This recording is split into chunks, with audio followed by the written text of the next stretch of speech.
Aunt Janice slid the file across the table like a warrant, insisting I sign, or the IRS would devour everything. She claimed she was saving me. Before I could lift my pen, the estate lawyer looked up, stating calmly, "That is not how this works." The room went silent as he opened an envelope bearing my grandmother's handwriting. In that moment, I realized the taxes were a lie. My grandmother had not left a gift. She had left a trap. My name is Aurora Mitchell, and I had been inside the conference room at Brandt and Keller for exactly 4 minutes before my family tried to rob me.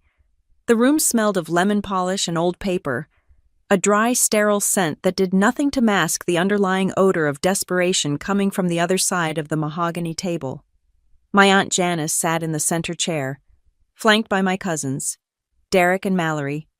They were arranged like a tribunal, their postures rigid, their eyes fixed on me with a mixture of pity and predatory anticipation.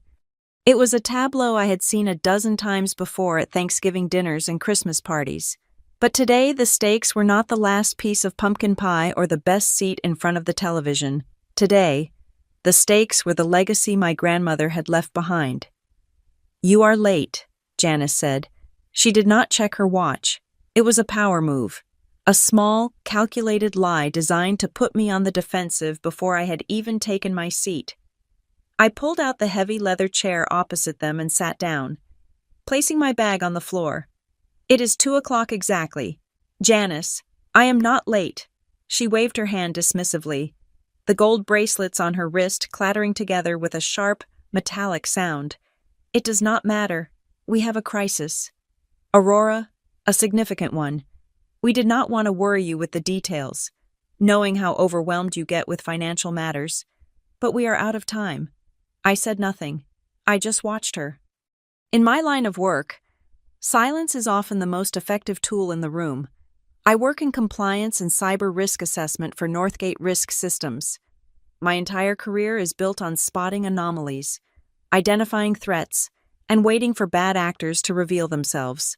My family, however, still viewed me as the drifting niece, the one who worked with computers in a basement somewhere and probably needed help balancing a checkbook. Janice slid a thick manila file folder across the polished wood. It stopped inches from my hands. "The IRS is going to place a lien on the entire estate," she said, her voice dropping to a conspiratorial whisper. "We received notice this morning. The taxes on the estate are astronomical, much higher than we anticipated. If we do not act by 5 o'clock today, they will freeze everything. The house, the accounts, the plaza, everything." Derek leaned forward, tapping a pen against the table. He was wearing a suit that cost more than my first car, but it fit him poorly across the shoulders. "It is a bloodbath. Aurora," he added, "they want 40% immediately. We are talking about hundreds of thousands of dollars in immediate liquidity that the estate just does not have." Janice nodded gravely. "I have spoken to a specialist, a CPA who handles high-risk audits. There is a way to save the core assets. But we have to move fast. We have to trim the fat to save the body." She reached out and flipped the folder open. Inside was a single sheet of paper, a spreadsheet printed in landscape mode with bold red numbers in the bottom right corner. "The Briar Hollow Annex," she said. "The old warehouse Grandma left you. It is the liability. The valuation came in too high, and it is triggering a luxury tax bracket on the rest of the inheritance. It is dragging the whole ship down." I looked at the paper. It was a mess of jargon words like aggregate liability and immediate levy seizure, thrown together in a way that looked terrifying but made absolutely no syntactic sense to a tax professional. "So, what is the plan?" I asked, keeping my voice level. "You need to sign it over," Janice said. "Today, right now. If you transfer the deed to me, I can bundle it with the commercial properties in the plaza. I can absorb the tax hit through my company, write it off as a distressed asset, and pay the IRS the settlement fee. I am willing to take that loss for you, Aurora, to save the family." She pushed a second document toward me. It was a quitclaim deed, already filled out. "I am doing this to protect you," she continued, her eyes wide with manufactured sincerity. "You cannot afford the taxes on that place. Aurora, it is a ruin. The IRS will seize it anyway, and they will garnish your personal wages for the difference. I am offering you a lifeboat. I looked at the deed. Then I looked at the spreadsheet. The CPA listed at the top was a name I did not recognize, and the formatting suggested it had been made in Excel by someone who had only learned to use the software yesterday. The door to the conference room opened, and Elliot Brandt walked in. Mr. Brandt was 70 years old, wearing a three-piece suit that looked as if it had been tailored in 1950. He was the kind of lawyer who still used a fountain pen and dictated letters to a secretary.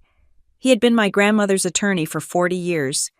He carried a distinct air of authority, the kind that did not need to raise its voice to be heard.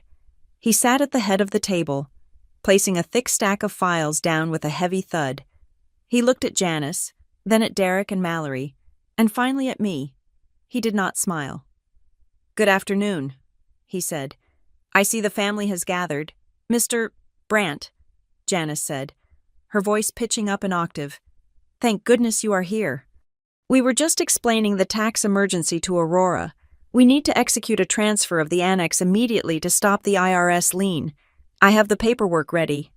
Brandt frowned. He reached over and took the spreadsheet from in front of me. He put on his reading glasses, wire-rimmed and perched on the end of his nose, and scanned the document. The room was silent for 10 seconds. It felt like 10 years. Then, he looked at the quitclaim deed. He read the header, the property description, and the clause where I would surrender all rights for the sum of $1. He took his glasses off and set them on the table. "This is not how this works," he said. The sentence hung in the air, flat and heavy. "Excuse me," Janice said, her smile faltering for a fraction of a second. "This," Brandt said, tapping a finger on the spreadsheet, "this is gibberish." Janice stiffened. "I beg your pardon. That was prepared by a certified public accountant. It was prepared by a fool," Brandt replied. "There is no such thing as a luxury bracket trigger based on a single asset's valuation in the state of Pennsylvania. Estate taxes are calculated on the total gross estate, minus deductions. Furthermore, the IRS does not issue liens via email threats with a 5 o'clock deadline, like a kidnapper in a bad movie. They send certified mail, and the process takes months, usually years." He slid the paper back toward her with a look of mild disgust. "And even if there were a tax liability," Brandt continued, his voice hardening, "the estate pays it. The executor liquidates cash reserves or sells assets at fair market value to cover the debt. The beneficiary does not gift real estate to an aunt to avoid a tax bill. That is called fraud, Janice, or at the very best, tax evasion. If you filed this, you would go to prison." Janice's face flushed a deep, blotchy red. She shifted in her seat, smoothing her skirt. "Well, perhaps the terminology is simplified. I asked him to make it understandable for Aurora. You know she does not understand these things. She is not a business person. Elliot, she works in... What is it you do?" "Dear Tech Support." She looked at me with that pitying expression again.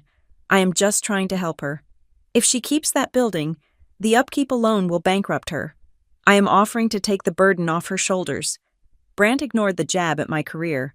He turned his chair slightly to face her fully. "You are offering to take a property off her hands for $1. Property that she owns free and clear. It is for the family trust," Janice snapped, her mask slipping. "It belongs to the family. It should be managed by the executor. I am just trying to consolidate the holdings so we can manage the overhead." Brandt sighed. He looked tired. He opened the thick file he had brought with him. "That brings us to the next point," he said. "You are not the executor. Janice." The silence that followed this statement was profound. Derek stopped tapping his pen. Mallory looked up from her phone for the first time. Janice looked as if she had been slapped. "What did you say?" she whispered. "I am the eldest," Janice said, her voice rising.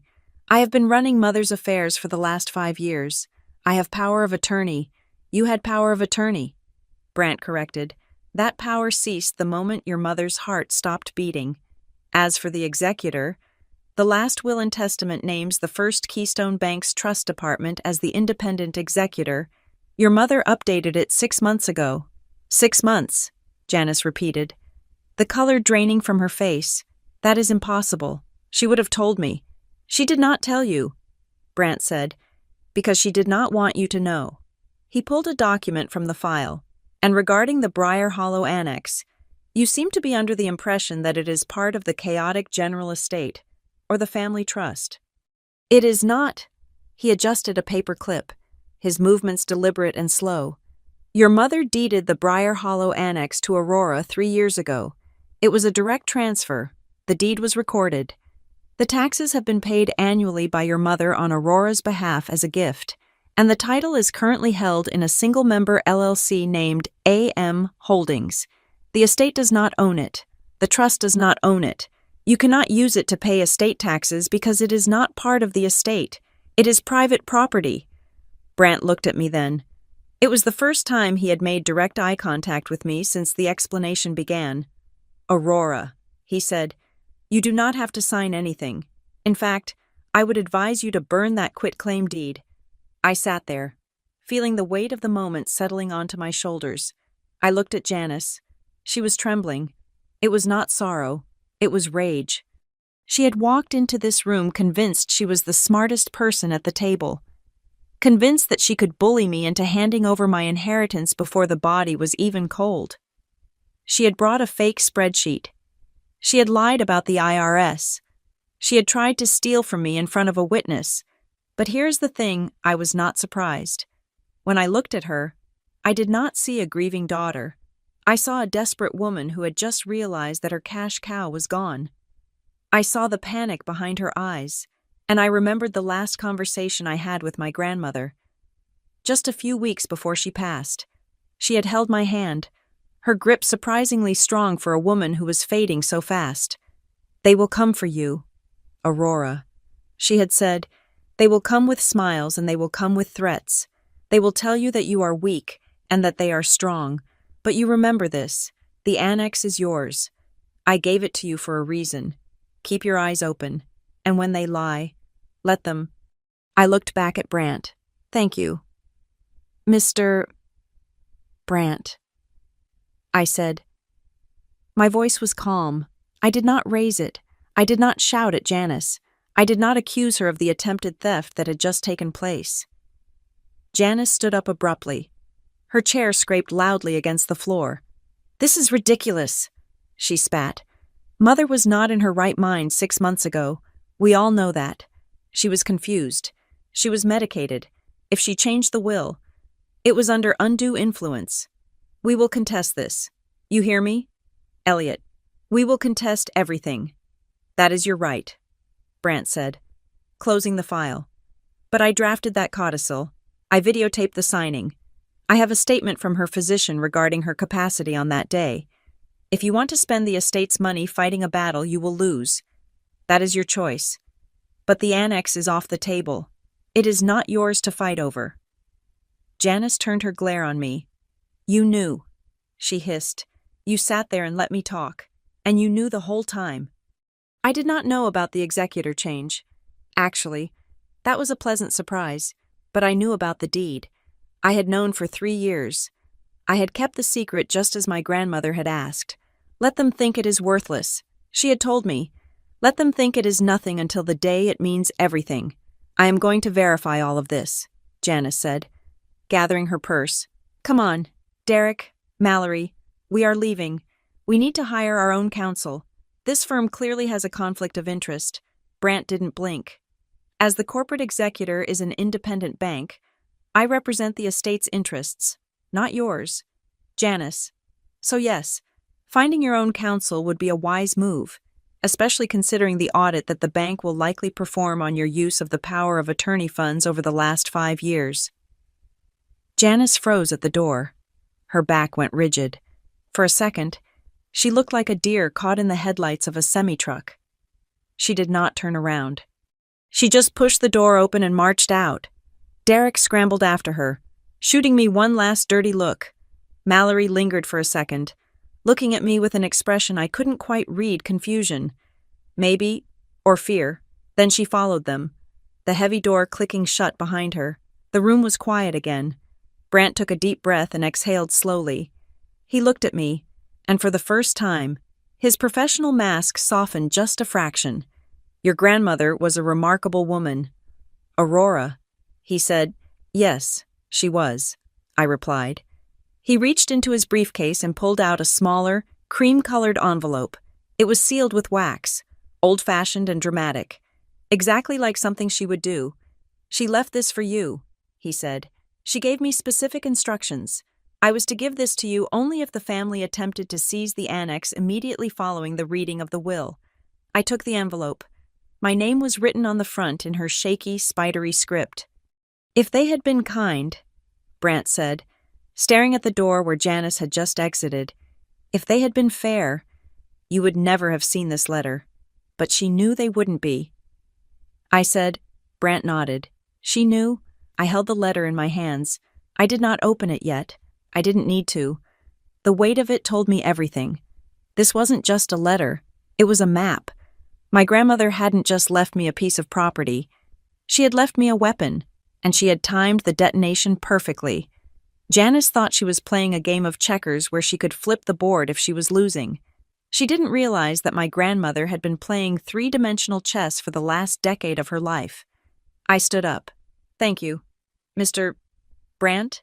He stood as well and shook my hand. Be careful. Aurora, your aunt is, well, you saw her. She is not going to stop. She has liabilities she hasn't disclosed. I can see it in the paperwork she tried to pass off today. Desperate people do dangerous things. I know, I said, slinging my bag over my shoulder. I walked out of the office and into the cool autumn air of Cedar Ridge. The sky was a bruised purple, the sun setting behind the skyline. My phone buzzed in my pocket. A text from Janice. This isn't over. You are making a mistake.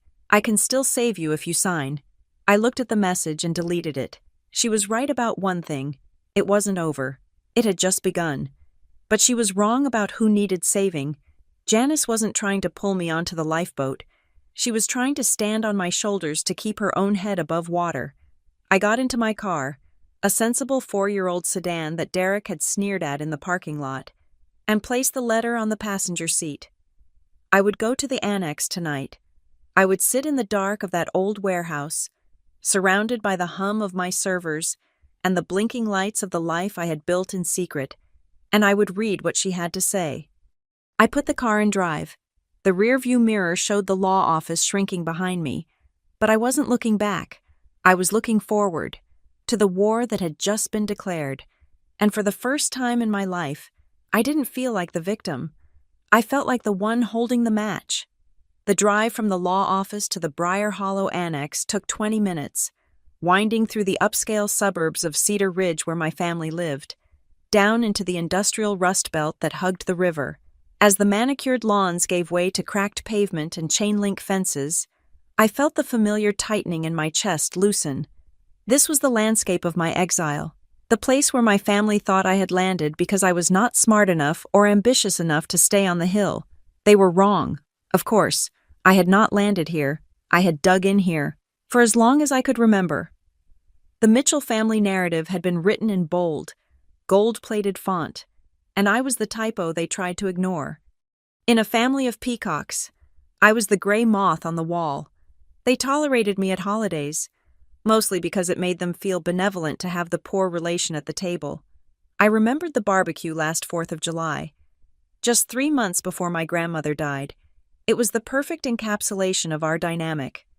My cousin Derek had just leased a new convertible, a sleek German machine that he had parked on the grass, practically touching the picnic table so no one could miss it.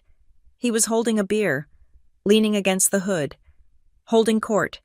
It does 0 to 60 in under 4 seconds. Derek had bragged, his voice carrying across the yard. I am telling you, real estate is booming. I closed 3 deals this month. 3? That is just how you grind. Mallory was nearby, nodding aggressively. She ran a boutique realty firm that mostly sold overpriced condos to retirees. She was wearing a sundress that probably cost more than my monthly rent, scrolling through her phone with manic energy. You have to spend money to make money, she had chimed in. Speaking of which, Aurora, are you still doing that computer thing? What is it again? Tech support? I had been sitting on the edge of the patio, nursing an iced tea, I worked for Northgate Risk Systems. It was a boutique firm that handled high-level compliance auditing and cyber risk mitigation for Fortune 500 companies. When a bank needed to know if their new payment gateway had a backdoor, they called us. When a healthcare provider needed to secure patient data against ransomware, they called me. I spent my days hunting invisible predators in the digital undergrowth. It was high stress, high stakes, and incredibly lucrative. But to my family, I was just the girl who could fix their printer if they yelled loud enough. I am in risk management, I had said quietly. Derek had laughed. A short, barking sound. Risk management. That sounds like a fancy way of saying you install antivirus software. Look, if you ever want a real job, let me know. I know a guy who manages an IT help desk at the hospital. It is steady work. Might even get you benefits. I had smiled. A tight, thin thing. Thanks. Derek, I will keep that in mind. I never told them. I never told them that my base salary was double what Derek made in a good year. I never told them that my quarterly bonuses could buy his car outright. I stayed silent because silence was safe. If they knew I had money, the dynamic would change. I would go from being the object of their pity to the object of their envy. And in this family, envy was a far more dangerous emotion. They wanted me small so they could feel big. They needed a baseline of failure to measure their own mediocrity against. My grandmother was the only one who saw the truth. She had driven me out to the annex 3 years ago, on a rainy Tuesday when the rest of the family thought she was at a bridge club. We stood in front of the building, a squat, brick structure that had once been a textile storage depot. The windows were boarded up with plywood that had turned gray with rot. The roof had a visible sag in the middle. Weeds grew waist-high through the cracks in the asphalt, reclaiming the parking lot for the earth. To anyone else, it looked like a tear-down project, a liability waiting for a bulldozer. Grandmother had leaned on her cane, staring at the peeling paint on the front door. "Do you know why I bought this place in 1982?" she had asked. "Because it was cheap, I guessed. Because it is invisible," she had corrected. Everyone else looked at the plaza on Main Street. They looked at the flash and the shine. But this place has three-phase power running directly from the grid. It has reinforced concrete floors capable of holding heavy machinery. It has a basement that stays 60 degrees year-round without air conditioning. She had turned to me, her eyes sharp and clear. "You are like this building. Aurora, the family looks at you and sees the peeling paint. They see the weeds. They do not see the foundation. They do not see the power running underneath." She handed me a heavy iron key. "I am transferring the deed to you, not when I die. Now, but you must promise me one thing. Anything," I had said, clutching the cold metal. "Do not fix the outside," she had commanded. "Fix the inside. Make it strong. Make it yours. But leave the boards on the windows. Leave the weeds." Why, I had asked. "Because the moment you make it look valuable, they will want it," she said. "The most valuable things in life are the ones nobody else bothers to look at twice. If you paint the front door, the tax assessor will come. If you plant flowers, your cousins will ask why you have such a nice asset when you are supposedly struggling. Let them think it is a burden. Let them think you are doing me a favor by taking it off my hands." I had followed her advice to the letter. I pulled my car up to the side entrance of the annex now, navigating carefully around a pothole I had intentionally left unfilled. The building loomed dark and silent against the evening sky. To the casual observer, it looked abandoned. There was a rusted padlock on the front gate, and a condemned sign I had salvaged from a dumpster leaned against the wall, adding a nice touch of decay. But as I keyed in the code on the concealed keypad by the service door, the illusion vanished. The heavy steel door clicked open with a smooth, hydraulic hiss. I stepped inside, and the smell of wet concrete and rust was instantly replaced by the sterile hum of filtered air. The interior of the Briar Hollow Annex was a fortress. Over the last 3 years, I had poured nearly $200,000 into the renovation, doing much of the labor myself or hiring out-of-town contractors who signed non-disclosure agreements before they even saw the blueprints. I walked through the soundproofed vestibule and into the main server room. Rows of black server racks hummed with soft blue lights. The air was crisp, kept at a constant temperature by a redundant cooling system I had routed through the old ventilation shafts to hide the exhaust signatures. This wasn't just a warehouse. It was a Class A data center and a digital forensics staging ground. I had 3 major contracts running currently. One was with a regional law firm that needed secure, off-site storage for discovery documents in a massive class action lawsuit. Another was with a forensic accounting firm that needed a clean environment to reconstruct shattered hard drives from corporate fraud cases. And the third was my own project. A massive data scraping operation I ran to monitor compliance risks for my employer. My family thought I was hoarding junk in a damp warehouse. In reality, I was sitting on a digital gold mine that generated a steady 7-figure revenue stream. I sat down at my workstation, a curved desk with 4 monitors, and tossed my keys on the surface. The screens flickered to life, bathing the room in a cool glow. I saw the network status green, stable, secure. I leaned back in my ergonomic chair and closed my eyes, letting the hum of the fans wash over me. This was my sanctuary. This was the one place in the world where I did not have to pretend to be lesser than I was. But the peace was fragile. I knew that now. My mind drifted back to the funeral. 2 weeks ago, the service had been tasteful, heavy on lilies and light on genuine emotion. Janice had worn a black veil, looking like a grieving widow from a Victorian novel, despite the fact that she had spent the last 5 years complaining about how much work it was to manage grandmother's doctors. At the reception afterwards, held at Janice's pristine suburban home, she had cornered me near the buffet table. I was holding a plate of cold pasta salad, trying to blend into the wallpaper. "Poor Aurora," she had said, her voice loud enough for the nearby guests to hear. "I know Mother leaving you that old annex must feel like a slap in the face. It is essentially a pile of bricks. I am sure she meant well." I had murmured, playing my part. "Well, honestly," Janice had continued, sipping her white wine, "you should probably look into selling it immediately. The property taxes alone will eat you alive on your salary. I would hate to see you get into debt over a sentimental piece of garbage. I can probably get my accountant to figure out a write-off for you. Maybe we can bundle it into the estate just to get it off your hands." I remember nodding, looking down at my shoes. "I will think about it." Aunt Janice, that was the seed. She had planted it right there. Over cold pasta and cheap wine. She had been testing the waters, seeing if I was desperate, seeing if I was stupid. When I did not immediately beg her to take it, she must have formulated the plan she executed today in the lawyer's office. She did not know about the servers. She did not know about the contracts. She thought she was stealing a copper penny, unaware that it was a rare coin worth millions. My phone buzzed on the desk, jarring me back to the present. I picked it up. It was the text message from Janice again. I had not deleted it from the notification history. "Sign it. I am saving you." I stared at the words. Saving me.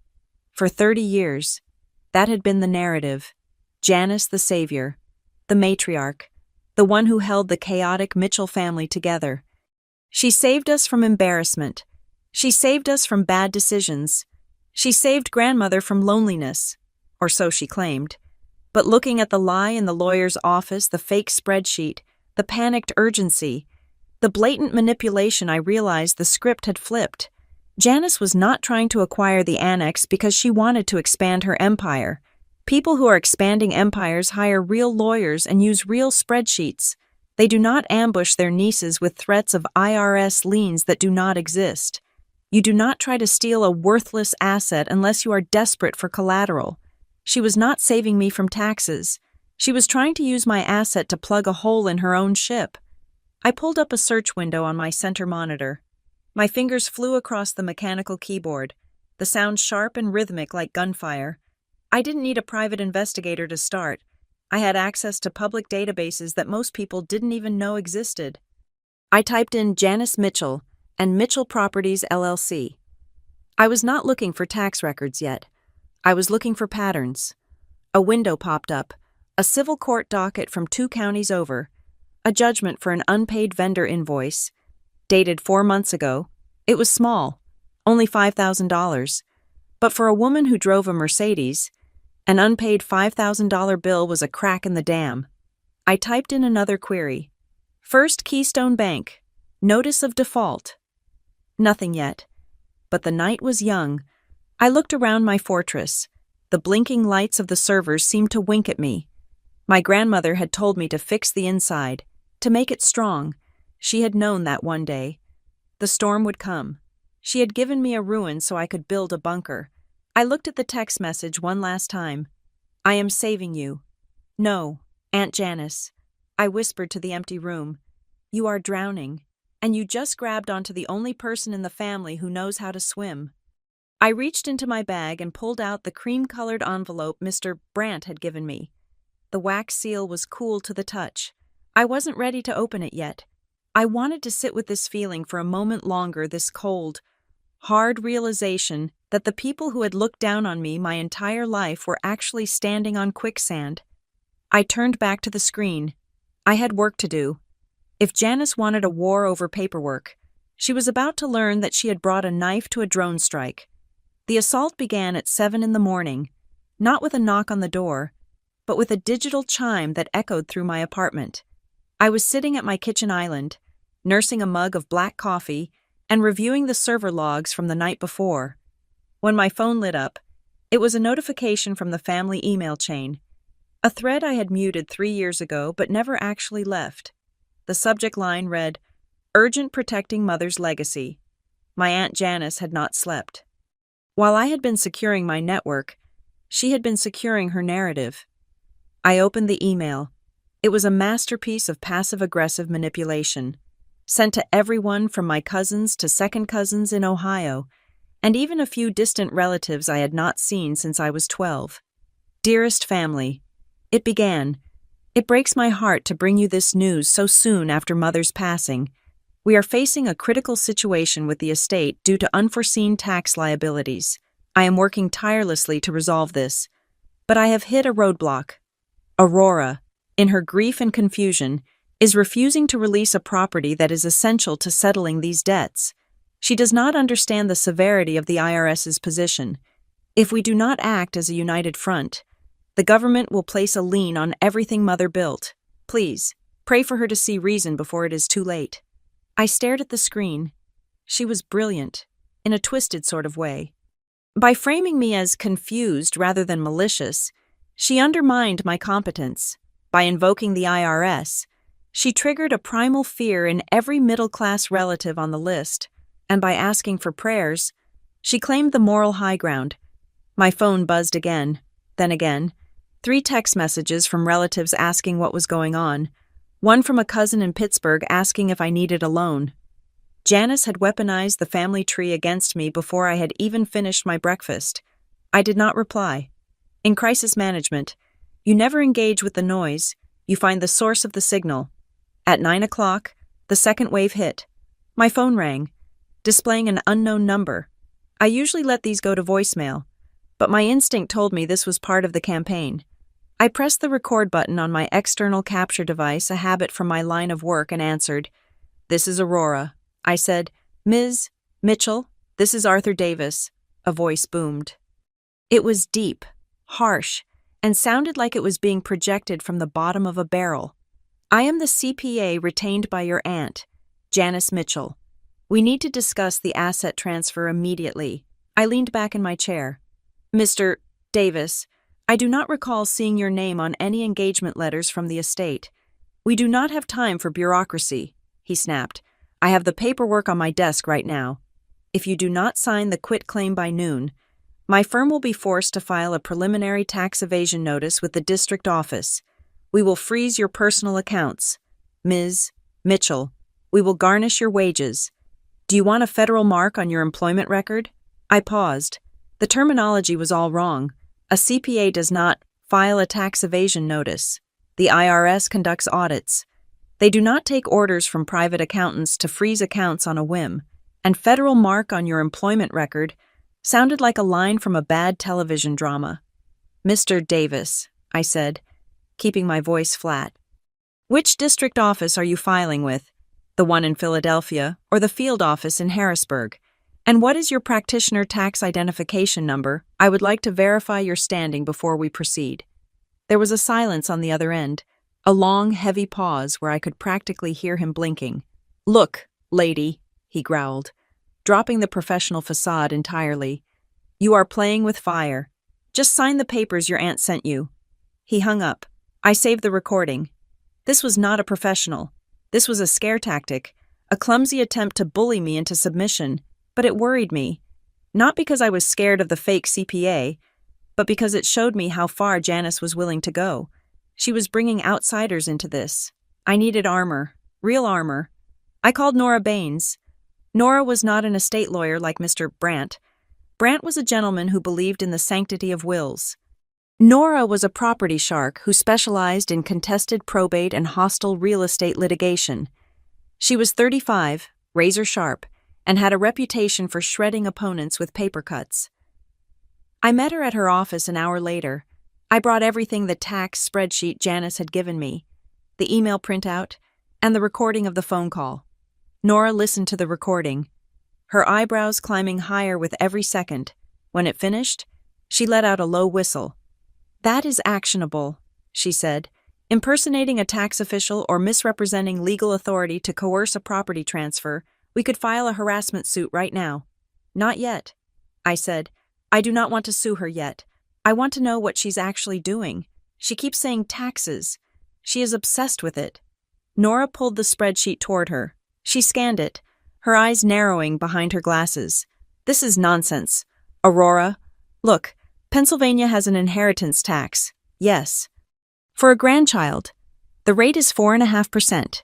For a child like Janice, it is 4.5%. For a sibling, it is 12%. But here's the kicker. The tax is based on the value of the asset at the date of death.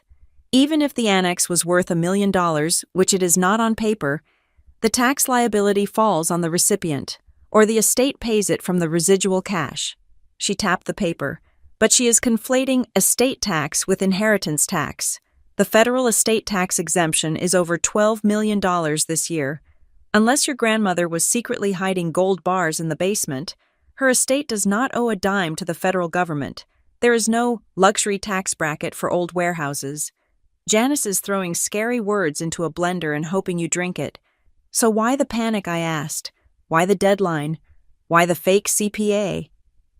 Nora leaned forward, clasping her hands. Panic usually comes from two places. Aurora. 1, she believes her own lies, which suggests she is incompetent.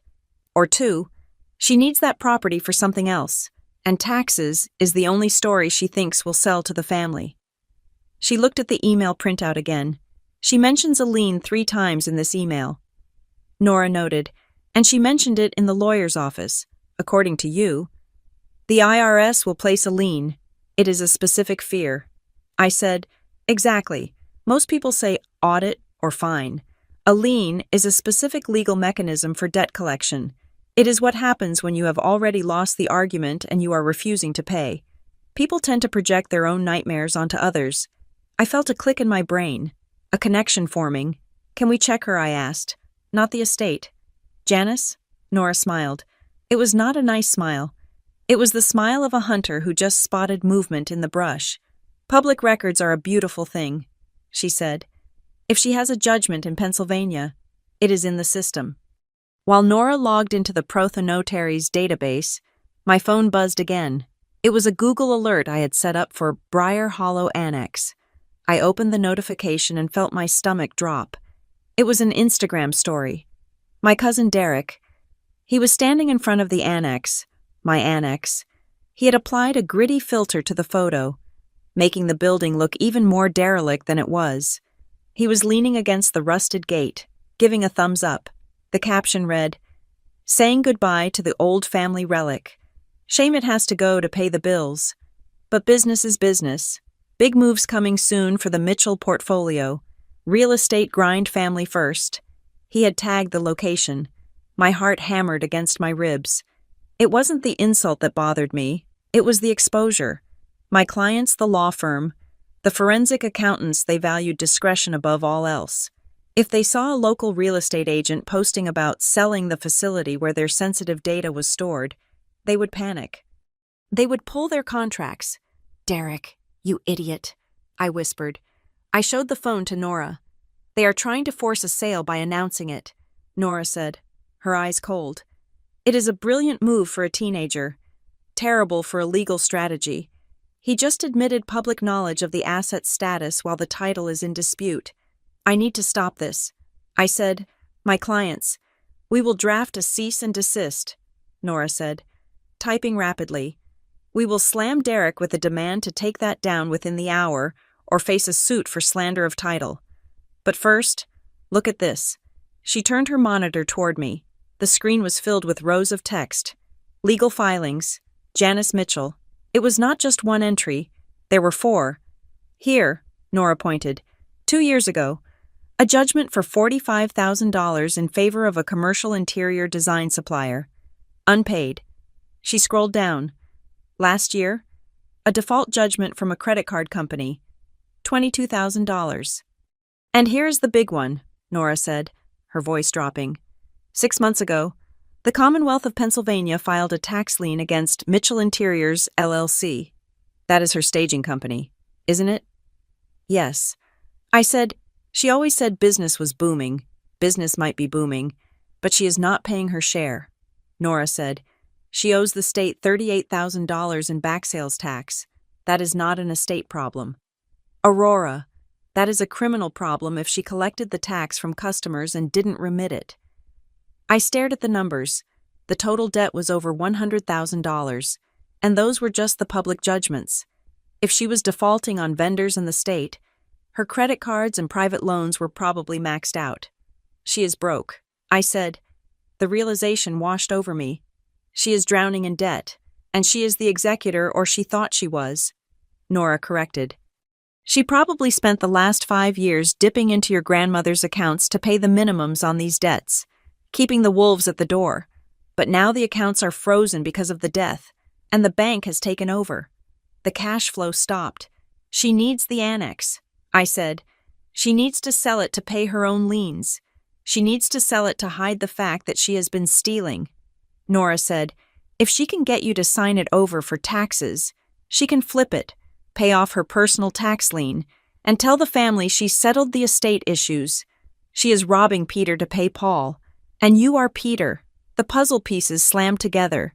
The urgency, the desperation, the fake CPA.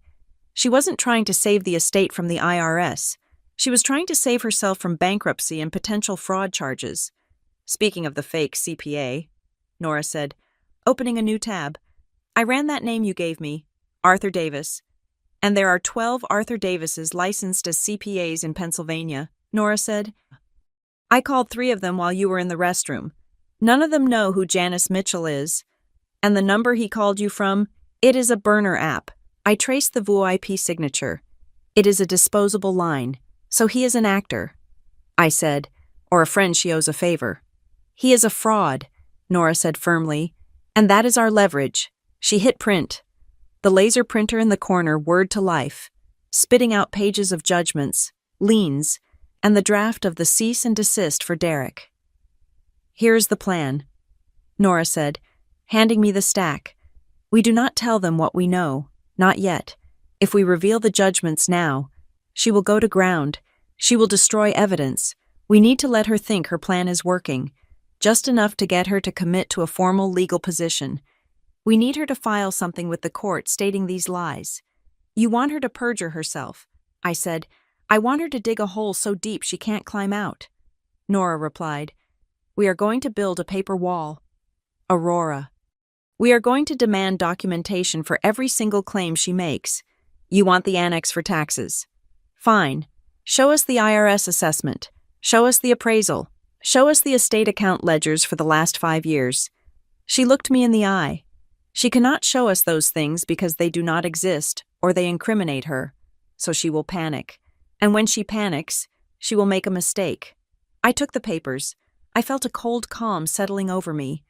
My grandmother had warned me. They will come with smiles and threats. Janice had used up her smiles years ago. Now she was using threats. But threats only work if you are afraid. And looking at the list of Janice's failures, printed in black and white, I wasn't afraid anymore. I was just focused. I stood up. Send the letter to Derek. I said, tell him if that post isn't down in 30 minutes, I will sue him for the loss of potential business revenue. And Janice, Nora asked. I pulled my phone out. I had a text from her. Sent 5 minutes ago. Did Mr. Davis call you? We are running out of time. Aurora. I typed a reply. He called. I am reviewing the numbers. I will need to see the official IRS notice of deficiency before I can sign. My lawyer says it is standard procedure. I hit send. It was the perfect bait. I wasn't saying no. I was asking for paper. And I knew, with absolute certainty, that paper was the one thing Janice could not produce. Nora grinned. Nice. You are learning. I learned from the best. I said, thinking of the old woman who had handed me a key and told me to keep the boards on the windows. I left Nora's office and walked out into the bright afternoon sun. The city looked different now. It wasn't just a collection of buildings. It was a grid of assets and liabilities, of debts and secrets. Janice thought she was playing a game of intimidation. She didn't realize she had just invited a forensic auditor to look at her books. I got into my car and checked Instagram. Derek's post was gone. Round 1 to the girl in the basement. But I knew Janice wouldn't stop. She couldn't stop. The liens were chasing her, and she had to outrun them. I just had to make sure she didn't use my back as a stepping stone. I drove toward the annex. I had client data to decrypt, and now I had a new investigation to run. I was going to find out exactly where every cent of my grandmother's money had gone for the last 5 years, and when I found it, I was going to make sure the whole family saw the receipt. To find a thief who wears a mask of family loyalty, you do not hire a private investigator. You hire a mathematician with a cynical streak. I found Graham Ives through a recommendation from the legal counsel at Northgate. Graham was not a warm man. He operated out of a small, glass-walled office in the financial district that smelled faintly of antiseptic and expensive coffee. He was a forensic accountant, a man who spent his life reconstructing the shattered remains of corporate embezzlements and divorce settlements. To Graham, numbers were not just values. They were behavioral footprints.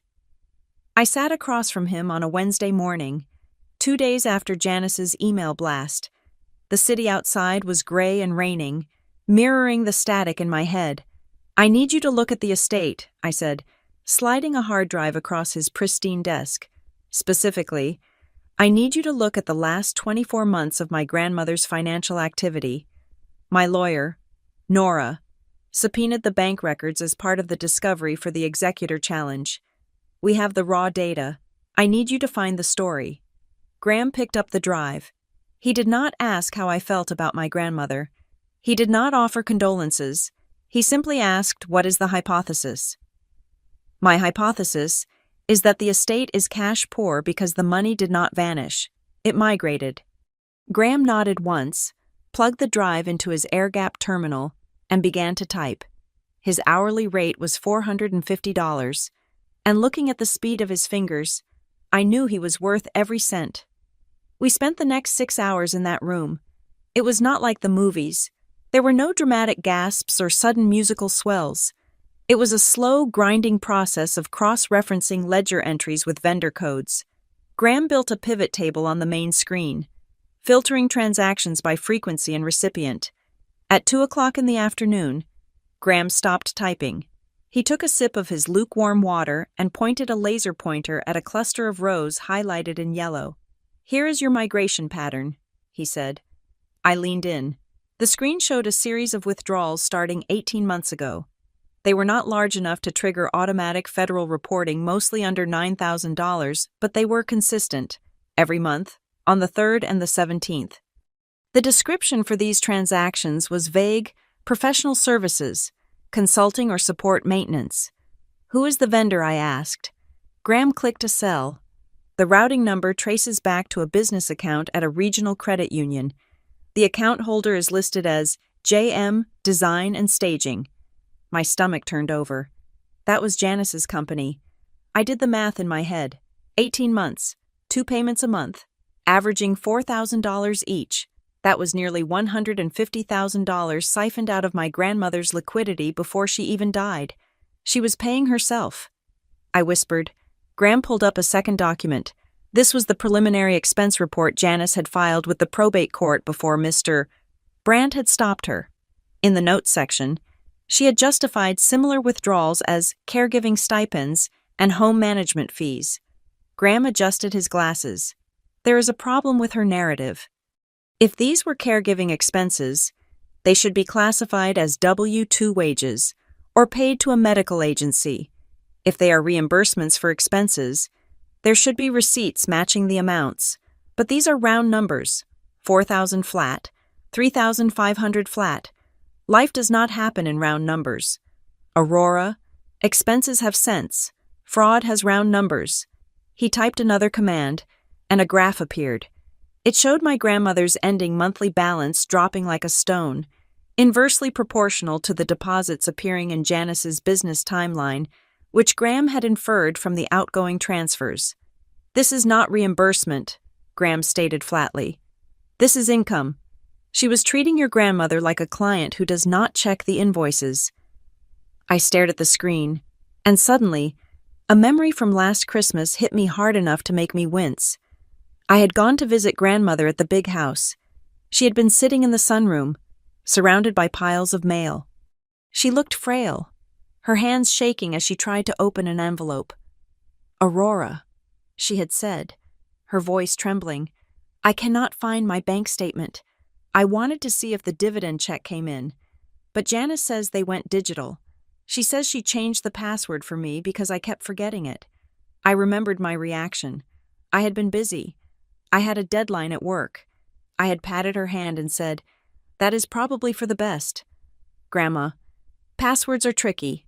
Janice is just helping you stay organized." I had dismissed her fear as confusion. I had handed the keys to the thief because I was too busy to check the locks. Guilt is a cold thing. It settled in my gut, heavy and sharp.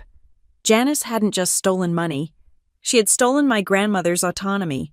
She had gaslighted an old woman into believing she was incompetent so she could rob her blind. "Is there more?" I asked, my voice tight. Graham didn't look at me. He knew better than to acknowledge the emotion in the room. He just clicked to the next tab. Yes, there is a loan.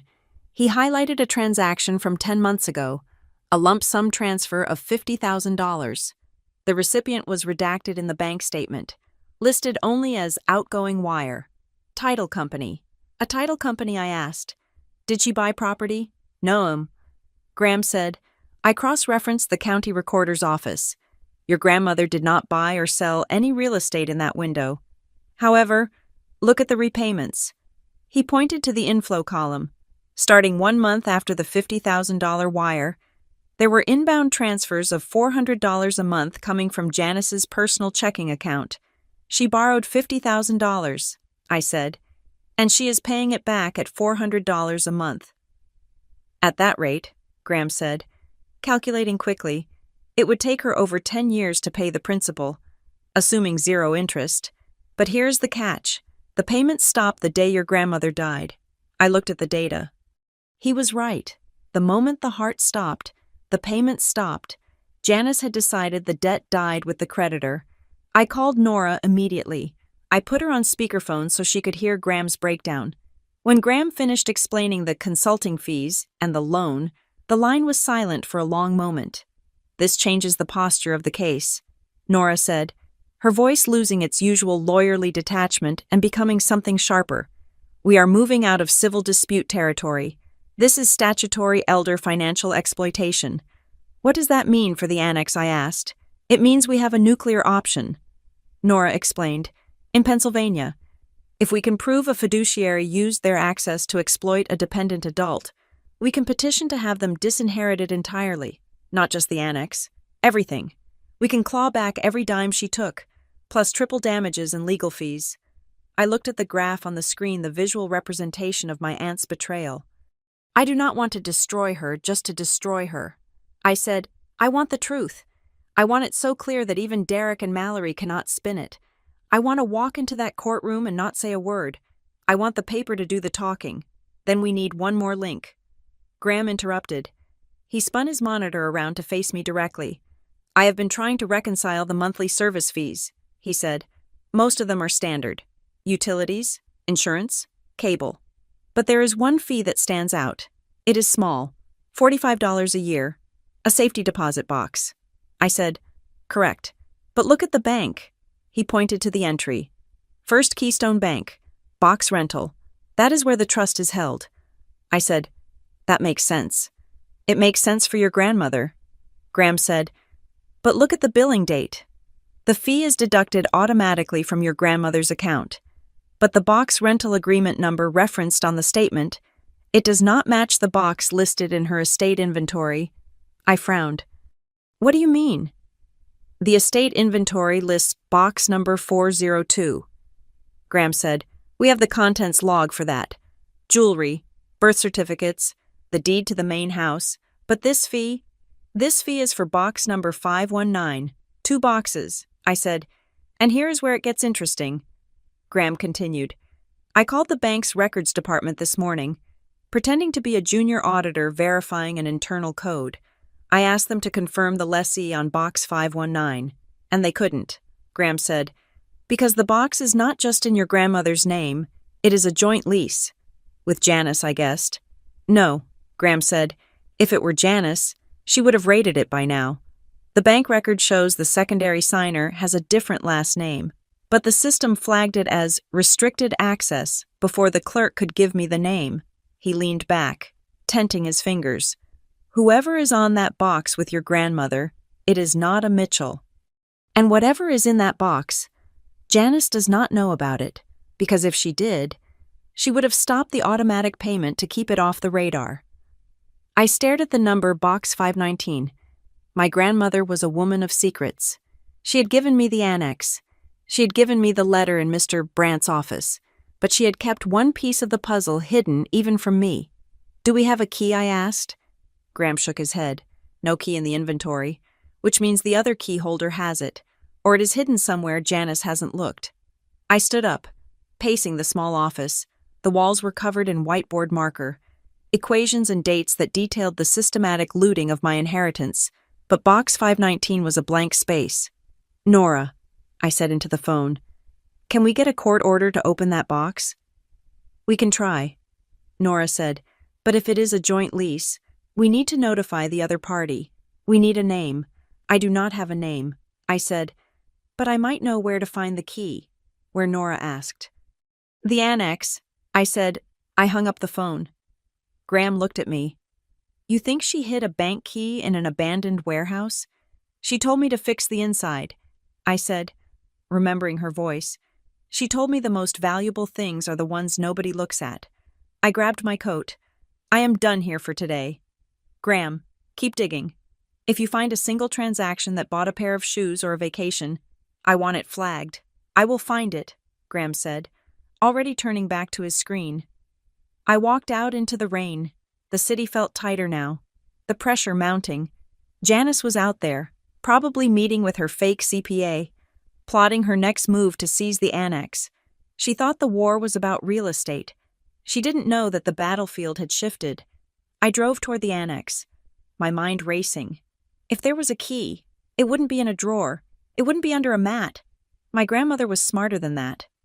As I pulled into the lot, the rain lashed against the windshield, blurring the world into gray streaks. I parked the car and ran for the side door, the code already on my lips. I stepped into the cool, humming silence of the server room. I didn't go to my computer.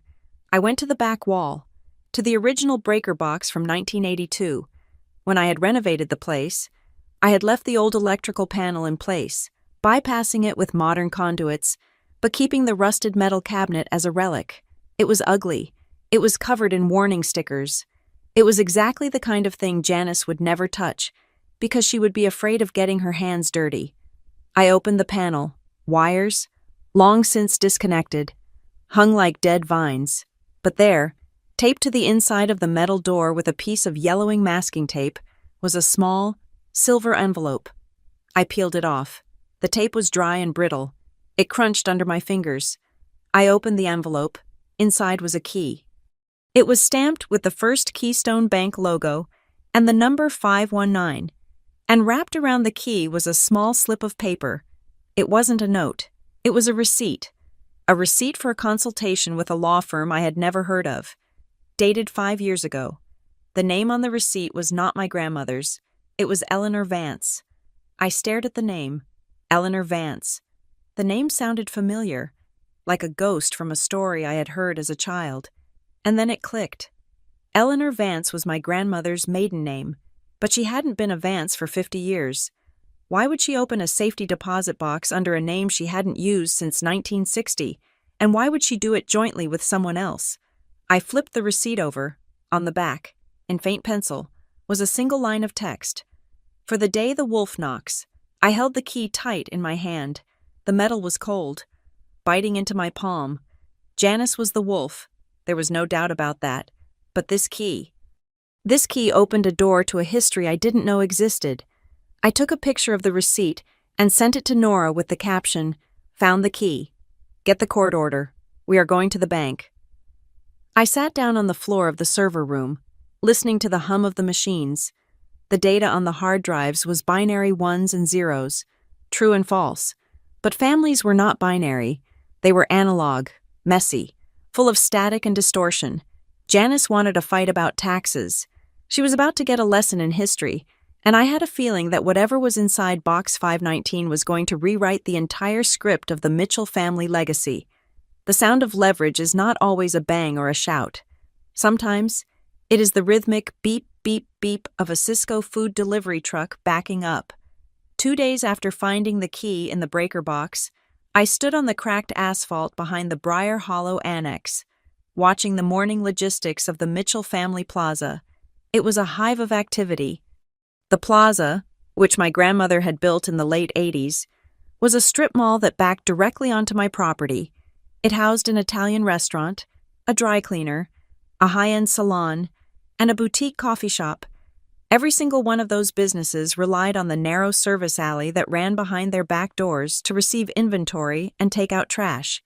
And every single morning, for 30 years, those trucks had driven over the pavement that lay between the plaza's rear wall and the annex's side wall. Mr. Henderson, a licensed surveyor with a face like weathered leather and a vest the color of a traffic cone, stood next to me. He was peering through his total station, adjusting the lens with calm precision. Nora stood on his other side, holding a rolled-up blueprint that looked brand new. "Are you sure?" Nora asked, her voice cutting through the humid morning air. Mr. Henderson didn't look up. He just gestured to a spray-painted orange line he had marked on the ground 10 minutes ago. "I am not guessing." "Ms. Baines," he said, "I have triangulated the corner monuments from the 1952 city plot. The deed descriptions are unambiguous." He walked over to the orange line.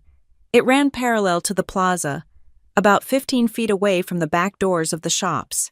"This is the property line," he stated, tapping the ground with the toe of his boot. I looked at the line, then I looked at the trucks. The heavy delivery truck for the Italian restaurant was currently parked squarely on my side of the orange paint. In fact, the entire alleyway, the loading zones, the dumpster pads, the employee parking spots was not on plaza land. It was on annex land. For 3 decades, the Mitchell family plaza had been encroaching on the Briar Hollow Annex by nearly 20 feet. They built the plaza right up to the edge of their legal boundary. I realized, speaking aloud, they maximized their square footage for the tenants and just assumed they could use the annex's land for logistics. Nora nodded, a sharp glint in her eyes. "It is worse than that. They did not just assume, they paved it. They treated it as their own because the annex was just Grandma's storage, and she never complained. But Grandma is gone," I said, "and the annex is not storage anymore." Just then, the back door of the Italian restaurant flew open. A man in a grease-stained apron came out, dragging a heavy bag of trash toward the dumpster that was sitting, I now knew, on my property. "Hey, you can't park there," he yelled at Mr. Henderson's truck. "We got a delivery coming in 5 minutes." Nora stepped forward. Her suit was sharp. a stark contrast to the grime of the alley. "Actually," she said, her voice projecting clearly, "you are the one who is parked illegally. In fact, your dumpster is trespassing." The man blinked, confused. Who are you?" "I am the lawyer for the property owner," Nora said, pointing to me, "and we are currently assessing the unauthorized use of this parcel." Before the man could respond, a black Mercedes whipped around the corner of the alley, tires crunching on the gravel. It came to a halt just inches from the orange line. Janice got out. She was wearing oversized sunglasses and a scarf that fluttered in the wind, looking like she was arriving on a movie set rather than a back alley. She had clearly been at the coffee shop in the plaza and had spotted the survey crew. "What is this?" she demanded, marching over to us. "Aurora, why are there construction people blocking the deliveries? I just got a text from the salon owner complaining about the noise." "Good morning, Aunt Janice," I said. "We are just clarifying the boundaries." "Boundaries?" Janice laughed, a harsh, brittle sound. "We know the boundaries. The fence is over there." She pointed to a rotting wooden fence at the far edge of the annex lot. That fence was put up by a tenant in 1990 to keep stray dogs out. "Mr. Henderson said, stepping in, "It has no legal standing. The property line is here." He pointed to the orange paint between Janice's feet. Janice looked down. She looked at the line, then back at the plaza. If the line was real, then the plaza had no back entrance, no loading dock, no fire exit path. It was effectively choked off from the rear. "This is ridiculous," Janice spat. "We have used this driveway for 30 years. Mother knew it. The whole town knows it. It is a prescriptive easement. We have adverse possession. You cannot just draw a line in the paint and claim the road." "Aurora, that is not how the law works." Nora stepped in, smiling that dangerous smile of hers. "Actually, Janice, since you brought up the law, let's talk about Pennsylvania property statutes. To claim adverse possession or a prescriptive easement, the use of the land must be hostile. That means it must be done without the owner's permission." She unrolled the blueprint, but we have records showing that your mother, the previous owner of the annex, explicitly gave verbal permission for the deliveries. She allowed it, and in Pennsylvania, if the use is permissive, it can never ripen into an easement, no matter how much time passes. Permission kills the hostility requirement. Janice's face flushed a deep, indignant crimson. She took off her sunglasses. "You are splitting hairs. It is family land. The trust owns the plaza, and the annex was Mother's. So it was all the same pot." "It was never the same pot," I said quietly. "You just treated it that way because it was convenient. You expanded the plaza's profitability by using land you didn't pay for." Janice stepped closer to me, invading my personal space. She smelled of expensive perfume and nervous sweat. "So what are you going to do, Aurora?" she hissed. "Are you going to put up a toll booth? Are you going to block the ambulance access? You want to bankrupt the tenants? These are small business owners, families. If you block this road, you are destroying their livelihoods. Is that who you are now?" The cruel landlord.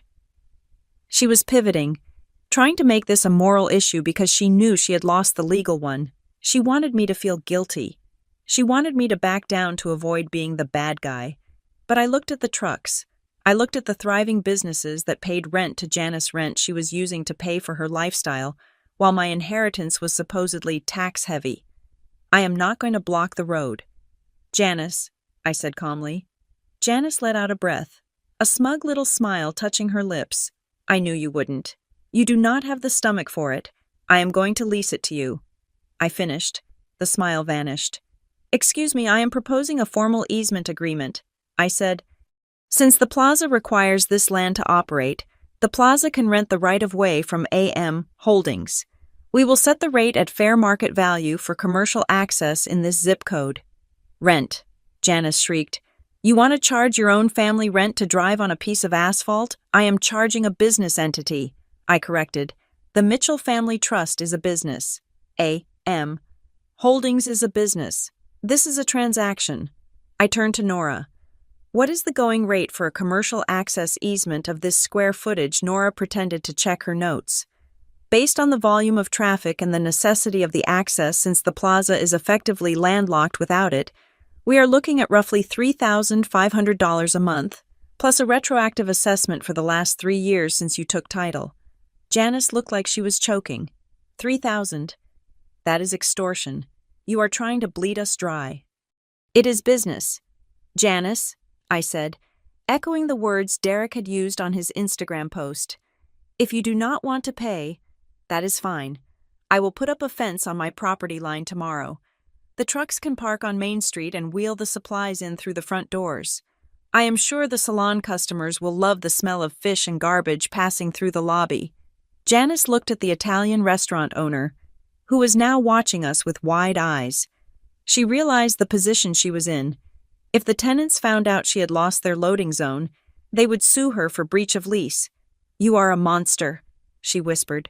Mother would be ashamed of you. Stop, I said. My voice was hard now. Do not bring her into this. If she were here, she would ask why you have been collecting rent on a parking lot you do not own. Janice spun around, furious.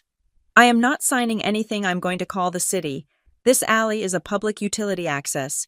You cannot block it. I have permits. Nora and I exchanged a look. Janice had just stepped on the landmine.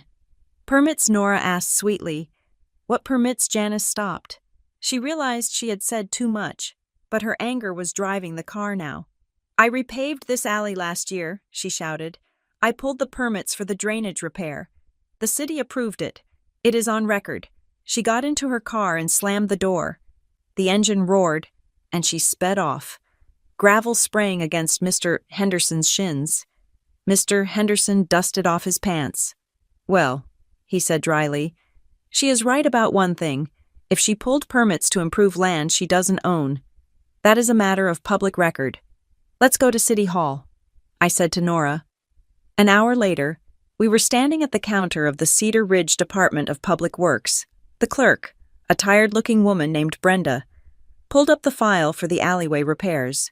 Here it is, Brenda said, turning the screen so we could see. Permit application dated last August. Applicant Janice Mitchell. Executor. Owner, Mitchell Family Trust. Nora took a picture of the screen.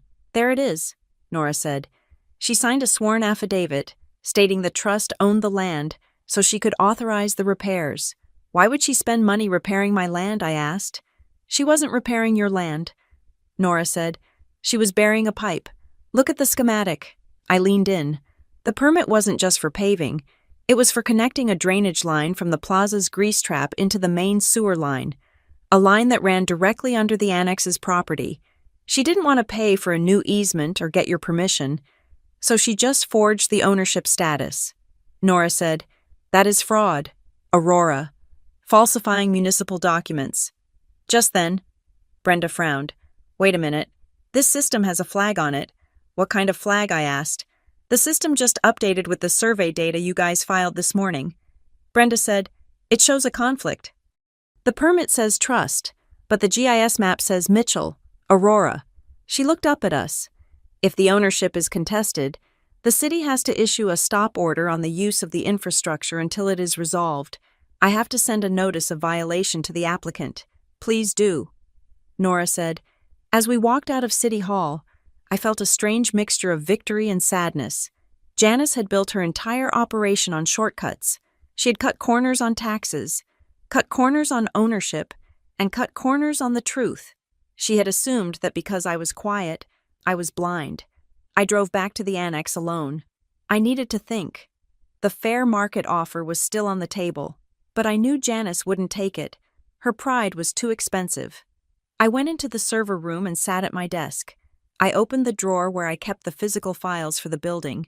I wanted to see the original survey my grandmother had given me when she handed over the deed. I pulled out the yellowing parchment. It was a survey from 1982, hand-drawn in blue ink. I scanned the lines. There it was, the same boundary Mr. Henderson had found. But there was something else. In the margin, in my grandmother's distinctive handwriting, was a note written in red pen. To Janice, you may use the back road for the trucks, but do not pave it. Easement is permission, not a right. If you forget this, The road closes. I stared at the note. Grandmother had known. She had had this conversation with Janice 30 years ago. She had explicitly warned her. Janice hadn't just forgotten. She had ignored the warning because she thought the old woman was too weak to enforce it. And then, lower down on the page, another note. Aurora. One day. She will say it is hers. Show her this. I traced the letters with my finger. My grandmother hadn't just left me a building. She had left me a chronicle of Janice's greed. She had known that Janice would eventually try to consume everything, and she had left bear traps in the grass, waiting for the moment Janice stepped too far. My phone buzzed. It was an email from Janice. Subject unacceptable. Aurora, your little stunt with the surveyor has upset the tenants. I am willing to offer you $500 a month for the road use. That is more than generous. Do not push me. The family is watching. I laughed. It was a dry, hollow sound. She was still trying to negotiate from a position of power she didn't have. I didn't reply. Instead, I scanned the old survey with the handwritten notes. I attached it to a draft email to Nora. Subject evidence of permissive use. Nora. File this with the response to her prescriptive easement claim. She was warned 30 years ago. I hit send. The trucks outside were still rumbling, but the sound was different now. It wasn't the sound of commerce rolling over me. It was the sound of tenants driving on a road that I controlled. I had the choke point. I had the fraud evidence. And thanks to Box 519, I had the key to something even bigger. The timeline was accelerating. Janice was fighting on 3 fronts now: the tax lie, the land dispute, and the looming exposure of her theft. She was running out of oxygen, and I was just starting to breathe. The phone call from Elliot Brandt came at 2 o'clock in the afternoon on a Tuesday. The sky over Cedar Ridge was a flat, slate gray, threatening a storm that refused to break. I was in the middle of running a diagnostic on a corrupted server drive for a client, watching lines of code cascade down my monitor like green rain. When the device buzzed against the desk, Mr. Brandt did not exchange pleasantries. Aurora, he said, his voice carrying the gravity of a judge delivering a verdict. You need to come to my office. The condition has been met. What condition? I asked, pausing the diagnostic. The interference condition, he replied. Your aunt filed a formal petition this morning regarding the Briar Hollow Annex. She has officially put her claim on the record. That opens the second envelope. I felt a chill that had nothing to do with the air conditioning in the server room. It was a sensation of being watched, of realizing that a hand from the past was reaching out to move a piece on the board. I will be there in 20 minutes, I said. When I arrived at Brandt and Keller, the atmosphere was different from the last time. There were no family members posturing in the conference room. There was no fake sympathy or aggressive perfume. It was just Mr. Brandt, sitting at the head of the heavy mahogany table, with a single thick envelope resting in the center of the polished wood. The envelope was sealed with red wax, stamped with my grandmother's personal signet, a lark taking flight. I had not seen that seal since I was a child. Sit down, Aurora, Brandt said softly. I took my seat. The room was silent enough that I could hear the ticking of the grandfather clock in the corner. Your grandmother was a woman of foresight, Brandt began, placing his hands on the table. She knew that grief does strange things to people, but she also knew that greed does terrible things to family. When she drafted her final will, she created what we in the legal profession call a dead man file. A dead man file, I repeated. It is a protective measure, Brandt explained. A set of documents and instructions that remain sealed and secret unless a specific hostile action is taken against the beneficiary. If Janice had accepted the will as written, if she had been content with the house and the trust stipend, this envelope would have been incinerated 10 years from now, unopened. He looked at the wax seal, but she did not accept it. She attacked, and in doing so, she pulled the trigger. He pushed the envelope toward me. You should open it. I reached out, my fingers trembling slightly. The paper was heavy, expensive stock. I broke the wax seal. It snapped with a sharp crack that sounded like a dry bone breaking. Inside, there was a letter written on my grandmother's personal stationery and a smaller, velvet pouch. I unfolded the letter. The handwriting was unmistakable, sharp, angular, and unwavering. It was not the shaky script of the dying woman I had visited in the hospital. This was written years ago, when she was still a force of nature. Brant nodded for me to read it. My dearest Aurora. The letter began, "If you are reading this, then I am gone, and your Aunt Janice has done exactly what I feared she would do. She has come for the annex. I am writing this because I know my daughter. I love her. But I am not blind to her faults. Janice has always believed that appearance is the same as substance. She believes that if she looks rich, she is rich. She believes that if she acts powerful, she is powerful. But a house built on debt is just a cage with nice curtains." I paused, swallowing the lump in my throat. It was like she was standing in the room, her hand on my shoulder. "She will tell you that the estate is in trouble." The letter continued. "She will use words that sound terrifying. She will likely blame taxes. Janice has always used taxes as a bogeyman to explain away her own mismanagement. She will say the IRS is at the door. She will say she needs to sell the annex to save the family." I looked up at Brant. He was watching me with a sad, knowing expression. "She predicted the exact script. Read on," he said. "Do not believe her." The letter commanded, "If she is demanding the annex for taxes, it is because she needs to cover a hole in her own finances. She does not want to pay the government. Aurora. She wants to pay her creditors. I have tried to help her. I have bailed her out more times than you know, but a bucket with no bottom cannot be filled. I gave you the annex because it is the only thing I could protect from her appetite. It is yours. Do not sign it away, not for guilt, not for fear, not for family, to help you stand your ground. I have left you the truth. In the velvet pouch, you will find the access code to Safe Deposit Box 519 at First Keystone Bank. You may have already found the key I hid in the breaker box. I knew you would fix the electrical first. You were always practical." I let out a shaky breath. She knew. She knew I would check the wiring. She knew I would find the key. It wasn't a scavenger hunt. It was a confirmation of character. "Go to the bank." The letter concluded, "Take Mr. Brant. Show the contents to the judge if you have to. And remember this, the wolf does not knock because he wants to visit. He knocks because he is hungry. Do not open the door. Love, Grandma." I sat there for a long time, the letter resting on my lap. I didn't cry. Tears felt insufficient. This was beyond sadness. This was a transfer of power. My grandmother hadn't just left me property. She had left me armor. I opened the velvet pouch.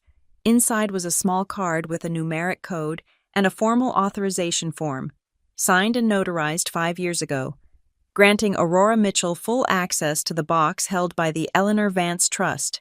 She used her maiden name to keep it off Janice's radar. I realized. "Shall we go?" Brant asked, standing up. We drove to the First Keystone Bank in silence. It was the main branch, a marble-columned fortress in the center of town.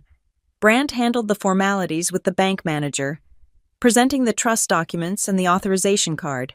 When we walked into the vault, the air was cool and smelled of steel and silence. The clerk slid the long metal box out of slot 519 and carried it to a private viewing room. I sat at the small table. I took the key I had found in the annex out of my pocket. I had been carrying it with me every day since I found it, and slid it into the lock. It turned with a smooth, satisfying click. I lifted the lid. The box was not full of diamonds or gold coins. It was filled with paper. I pulled out the first document. It was a promissory note, legally notarized and dated 4 years ago. I, Janice Mitchell, acknowledge a loan in the amount of $250,000 from the Eleanor Vance Trust. I agree to repay this loan in monthly installments of $1,500 starting January 1st. I stared at the number. $250,000. She borrowed $250,000, I whispered. Brant leaned in, adjusting his glasses. It appears so, and if you look at the payment schedule attached. I flipped the page. The schedule was a sea of red ink. Missed payment, partial payment. She defaulted 3 years ago. I said, "Technically," Brant said, "since the trust is the lender. And you are now the sole trustee of the Eleanor Vance Trust. She owes this money to you. I looked deeper into the box. There was a stack of printed emails. My grandmother had printed them out and stapled them together. The subject line of the top email read, "Please, Mom, I need this." I read the text. It was dated 2 weeks before the promissory note was signed. "Mom, you have to help me. The staging business is underwater. The suppliers are going to sue. I just need a bridge loan. I promise I will pay it back. Just sign the check. Do not tell the rest of the family. They will not understand." And then, a reply from my grandmother. "I will do this one last time. Janice, but this is it. I am having Mr. Brandt draw up a formal loan agreement. No more handouts. You must learn to manage your own affairs." There were more emails, more recent ones, emails sent just months before she died. "Mom, the tax lien is killing me. Can we reverse mortgage the annex? I can handle the paperwork. You just need to sign." And my grandmother's reply, short and brutal. "The annex is not yours to mortgage. It belongs to Aurora. Do not ask me again." I felt a cold fury rising in my chest. It wasn't just about money. It was about the harassment. Janice had spent the last years of my grandmother's life badgering her, pressuring her, trying to bleed her dry while she was sick. And when Grandma said no, Janice decided to wait until she was dead to try and steal it from me. She said it was for taxes. I said, my voice hard. She told everyone in the family that the annex was a tax burden, but the only burden is her own debt. She wanted the annex so she could sell it and pay off this $250,000 hole before anyone found out. She was robbing the estate to cover her tracks. Brandt agreed. If she had secured the annex, she likely would have sold it quickly, paid off her personal debts, and told the family the money went to the IRS. It was a shell game. I reached into the bottom of the box and pulled out one last item. It was a single index card, written in bold black marker. If she says, for taxes, ask for the Form 706, ask for her CPA's license number, ask for the lien release. She will not have them. I held the card up. She knew exactly what Janice would say. Brandt closed the box. Your grandmother was a very sharp woman. Aurora. She hoped Janice would change. She hoped she wouldn't have to use this, but she prepared for the reality, not the hope. I gathered the documents, the IOU, the emails, the payment logs. I placed them carefully into my bag. I felt different. When I walked into Brandt's office earlier, I had felt like a defender, trying to hold on to my property. Now, walking out of the bank vault, I felt like a prosecutor. I didn't just have a defense, I had a weapon. Janice had filed a petition to take the annex. In doing so, she had invited the court to look at the estate's finances. She thought she could control the narrative with tears and lies about taxes. She didn't know that I was bringing the receipts. I turned to Brandt as we stepped out into the lobby. What happens now? I asked. Now, Brandt said, putting his hat on. We wait for the hearing. She has filed for an emergency injunction to stop you from operating your business at the annex, claiming it endangers the estate's value. We will respond. Let's not just respond, I said. Let's counterclaim. I want to call in the debt. Brandt smiled. It was a small, sharp smile. I was hoping you would say that. I walked out of the bank and into the storm that had finally broken. Rain was pouring down in sheets, washing the streets of Cedar Ridge clean. I didn't run to my car. I walked. I let the rain hit my face. I thought about the text message. Sign it. I am saving you. I looked at the bank, a massive stone structure that held the truth in its belly. You didn't save me, Janice. I thought, but Grandma did. She didn't just leave me a building. She left me a map out of your trap. And now, I was going to follow it all the way to the end. The fallout from Derek's Instagram post was not a slow burn. It was an explosion. Even though the post had been deleted within 30 minutes, the digital footprint remained. Screenshots travel faster than apologies, and by Wednesday morning, the rumors had reached the one group of people I desperately needed to keep calm my clients. I was sitting in the control room of the annex, staring at a blinking red light on my main communication line. It was Marcus. The chief operations officer for the regional law firm that stored their class action discovery files on my servers. I put on my headset and answered, keeping my voice steady. Good morning, Marcus. I wish it were Aurora, Marcus said, his tone clipped and professional. I just got off the phone with our risk management team. They saw a post circulating on social media suggesting that your facility is distressed. Something about a liquidation sale. It is a misunderstanding, Marcus, I said, typing furiously on my secondary screen to pull up his contract. A family member posted incorrect information. The post has been removed, and legal action has been taken to prevent a recurrence. AM. Holdings is solvent, secure, and nowhere near a sale. That is good to hear, Marcus replied. But in my business, hearing isn't enough. We are storing sensitive client data with you. If you are going through a probate battle or a bankruptcy, our assets are at risk. He paused. I need a guarantee. Aurora. I am sending an independent auditor down there this afternoon. I need to see proof of ownership, proof of operational continuity, and I need to see that your physical security hasn't been compromised by this family drama. If we are not satisfied, we are triggering the exit clause. My stomach tightened. The exit clause meant they could pull their data and their payments within 24 hours. I understand. Marcus, the facility is ready. Send your auditor. I hung up. I didn't have time to panic. I had 4 hours to prep for a white glove inspection, but the universe, or perhaps my grandmother's sense of humor, decided that one inspection wasn't enough. At 1 o'clock, a heavy truck pulled into the side lot. It wasn't the auditor. It was a white pickup truck with the city seal of Cedar Ridge on the door. 2 men in uniform stepped out. One was wearing a fire marshal's helmet. The other held a clipboard that looked like a weapon. I met them at the service entrance. Ms. Mitchell, the marshal asked. I am Inspector Kovac. This is Inspector Lewis from Zoning. We are here for the annual compliance check on the commercial hazardous suppression systems and the occupancy permit. I blinked. The inspection was scheduled for next month. I thought we were on the calendar for November. I said. We were, Kovac said, chewing on an unlit cigar. But we got a tip this morning about unauthorized structural changes and unsafe storage conditions at this address. When we get a safety complaint, we bump the inspection up. I knew exactly where that tip had come from. Janice. She was trying to weaponize the city against me.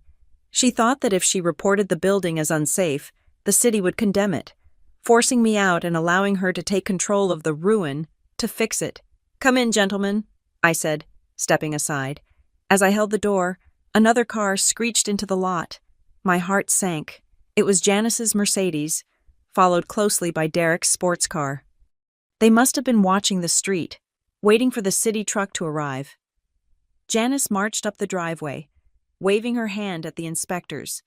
Officers, she called out. Thank goodness you are here. I am Janice Mitchell. I am the executor of the estate that owns this property. I called in the concern. Kovac looked at her, then at me. She said she is the executor Kovac asked me. She says a lot of things, I replied. Janice reached the door, breathless and looking vindicated. I need to accompany you on this inspection. She told Kovac, we are very concerned about the state of the building. My niece has been squatting here, and we suspect there are fire hazards. We are in the process of transferring the title to pay off tax liens, so we need a clean bill of health before we can sell. She looked at me with a triumphant smirk. She was playing the responsible adult cleaning up the child's mess. Kovac shrugged. If you are the owner's representative, you can come. But do not touch anything. I said nothing. I keyed in the biometric code, a 6-digit sequence followed by a fingerprint scan. Janice watched, her eyes widening slightly as the heavy steel door hissed open.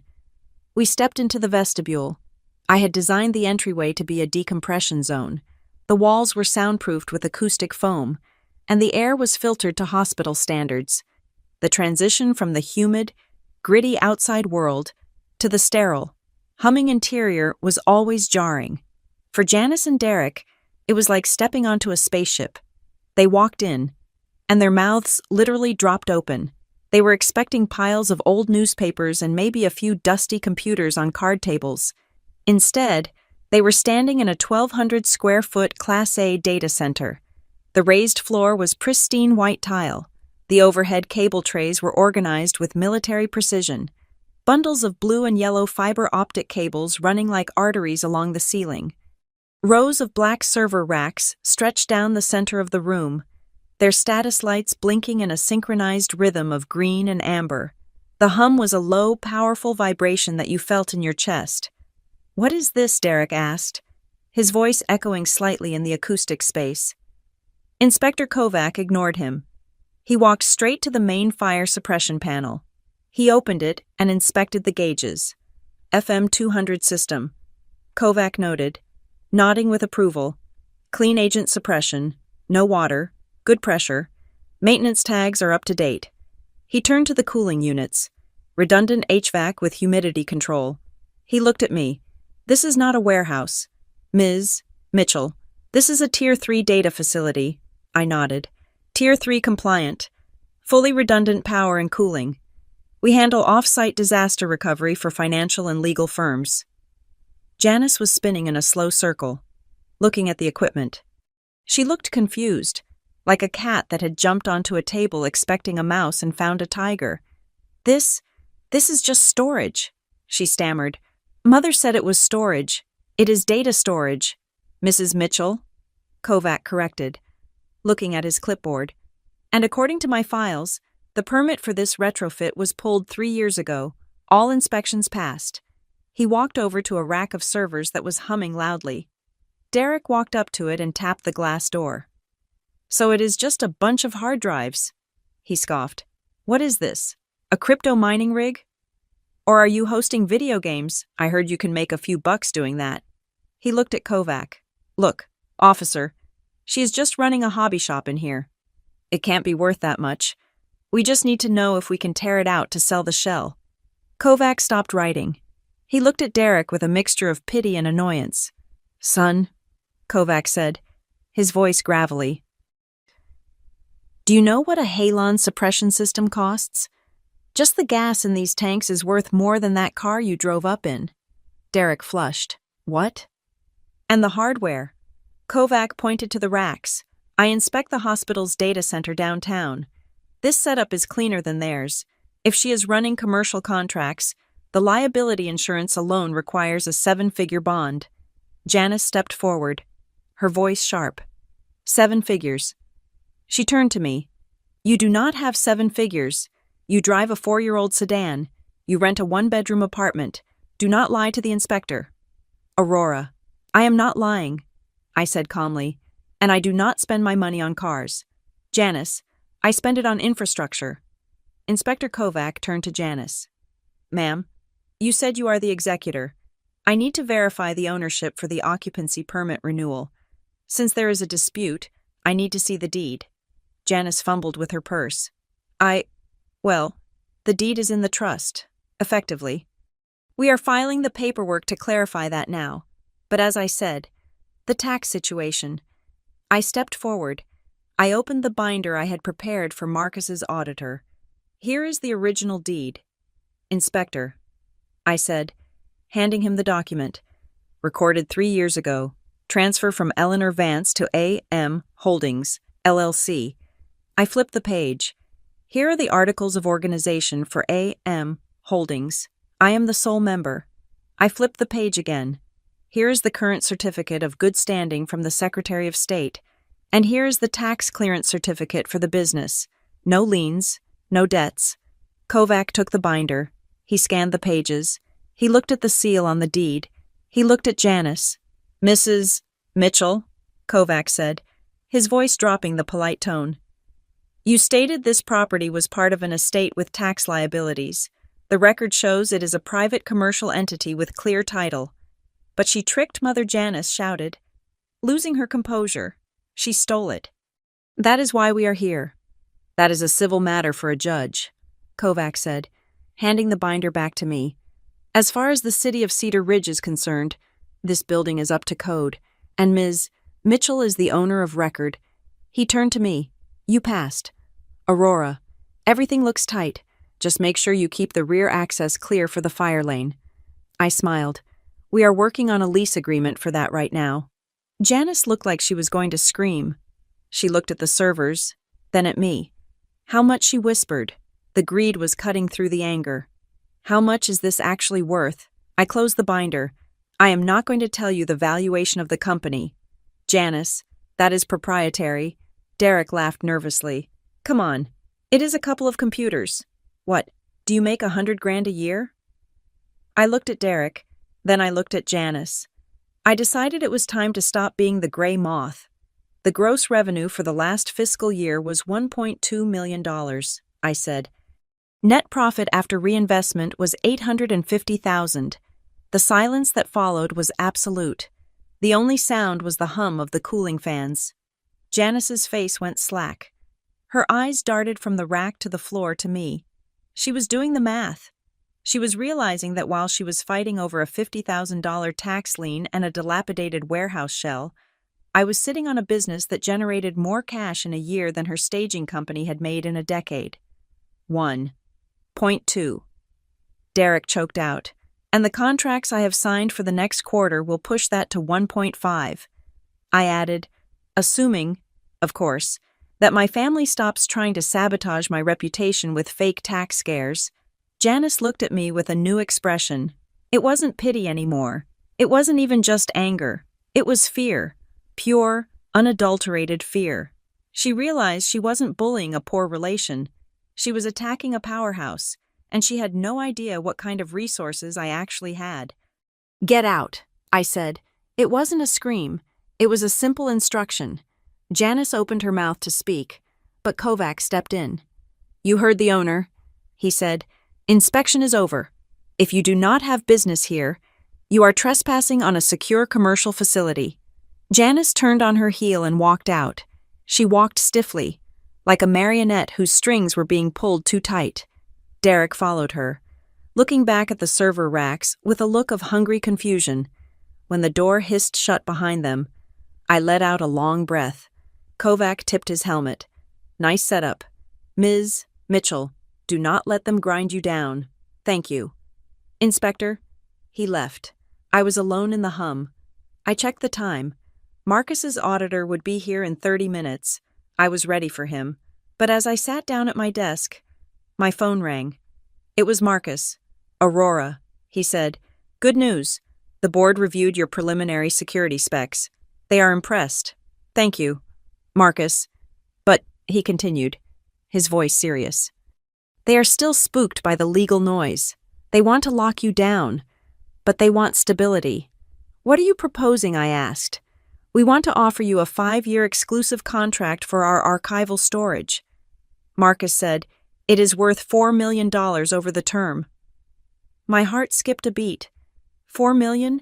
That would secure my future. That would secure the building forever. But, Marcus added, and there is always a but. There is a contingency. We need a clean title opinion. We need a court order dismissing any and all claims against the property from your family, and we need it signed within 7 days. If the dispute is still active next Friday, we have to go with a competitor in Ohio. 7 days, I repeated. 7 days. Aurora, can you do it? I looked at the server racks. I looked at the binder with the deed. I thought about the key to box 519 and the IOU sitting in my bag. I have the evidence, I said. Then get a judge to stamp it, Marcus said. The clock is ticking. I hung up. Janice thought she was racing against the IRS. She was wrong. She was racing against me, and now I had a $4 million reason to finish this race in record time. I picked up the phone and dialed Nora. Nora, I said, file the motion for the summary judgment and request an emergency hearing. We are not waiting for next month. We are going to court this week. Why the rush? Nora asked. Because I just got an offer that changes everything. I said, and I am tired of playing defense. It is time to drop the hammer. The notification from the county clerk's office arrived at 8 o'clock in the morning, hitting my inbox with the dull thud of a digital gavel. It was a single PDF, but it weighed enough to crush a $4 million contract. Notice of lis pendens. I stared at the Latin term. Lis pendens, suit pending. In the world of property law, It was a red flag planted directly in the center of my livelihood.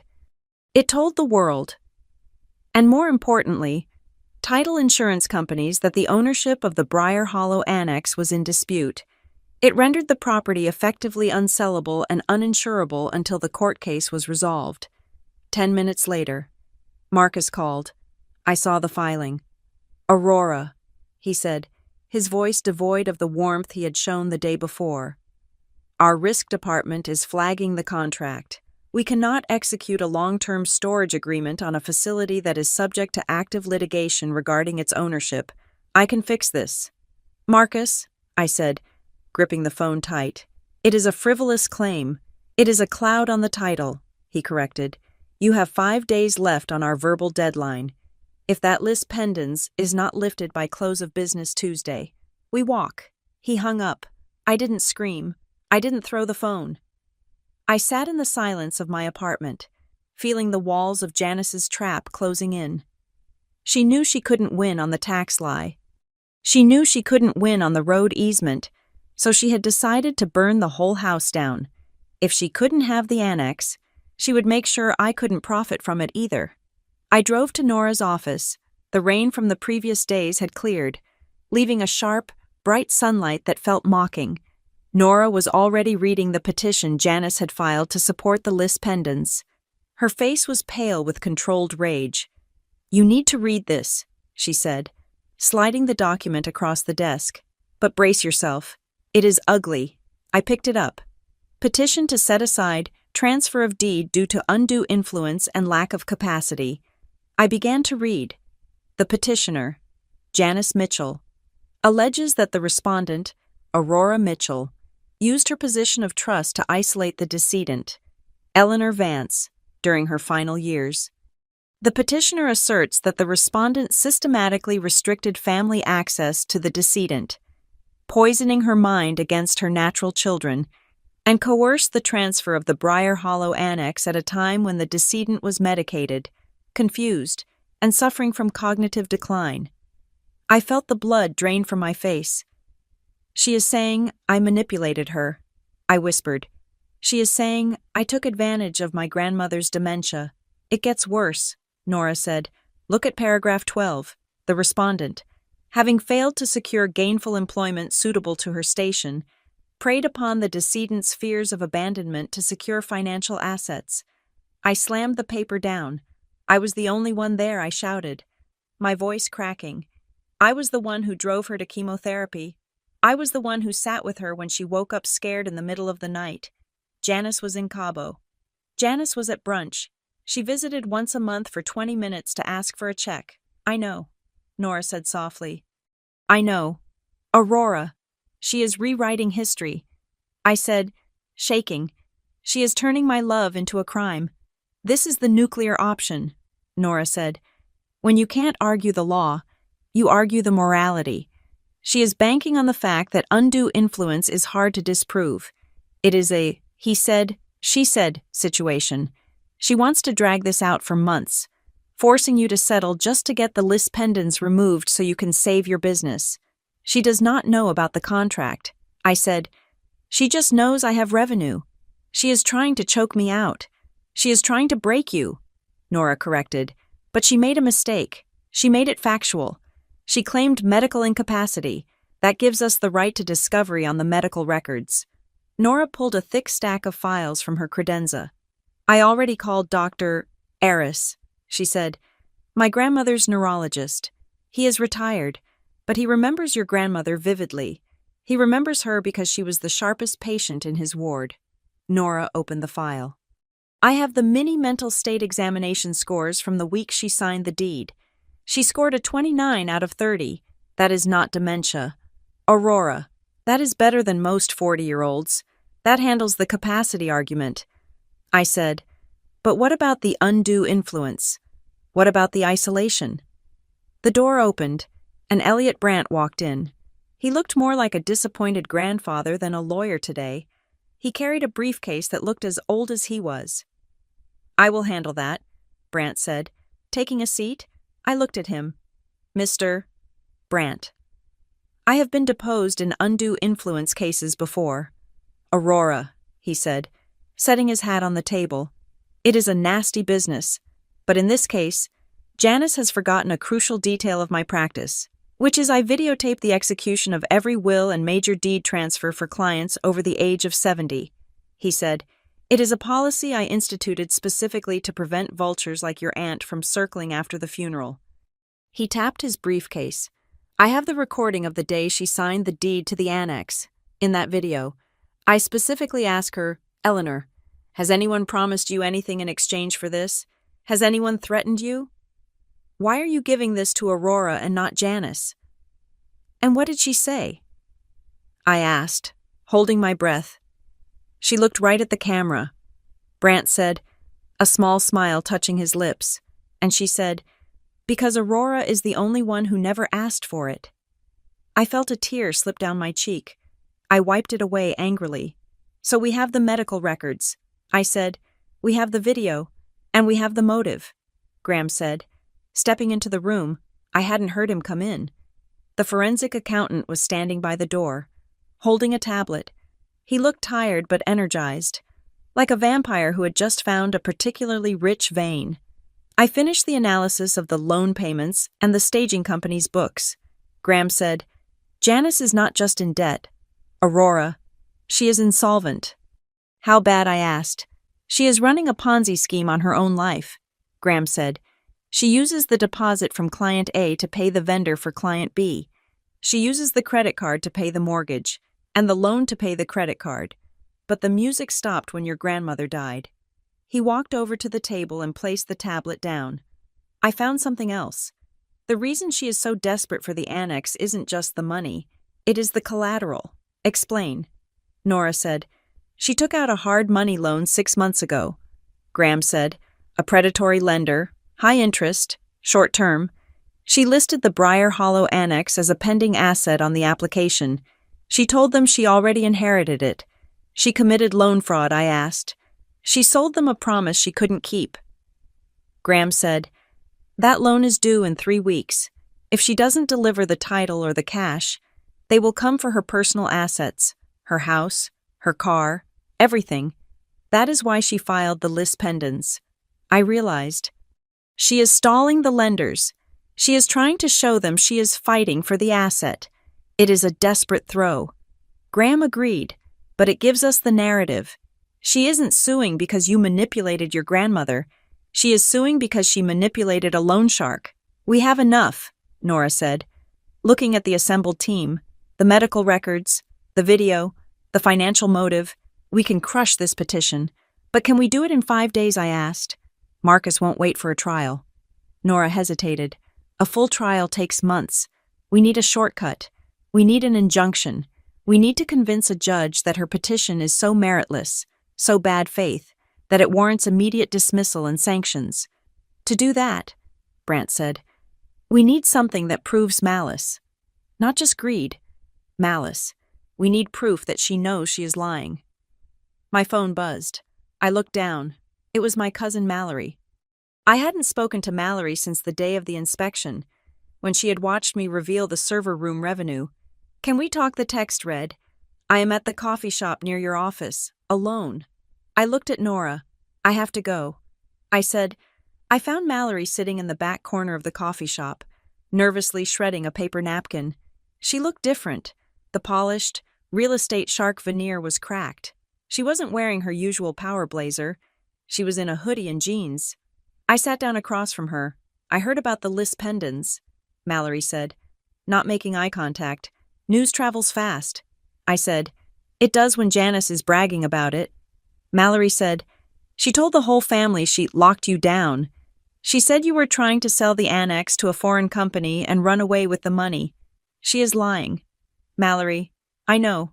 Mallory said, she looked up then, and I saw the fear in her eyes. I know she is lying. Aurora, because she tried to get me to lie too.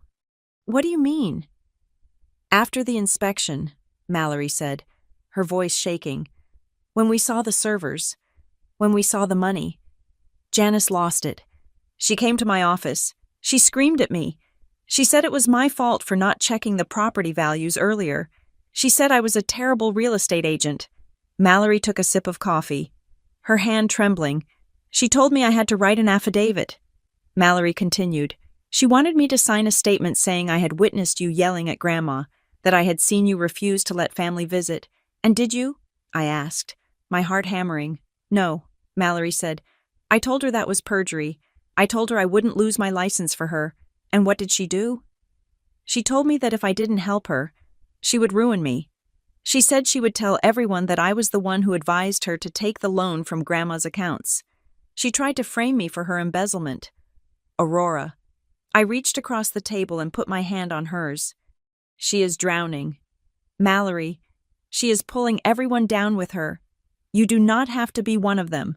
Mallory pulled her hand away. She unlocked her phone. I am not doing this for you, she said, her voice brittle. I am doing this because I have a daughter to support.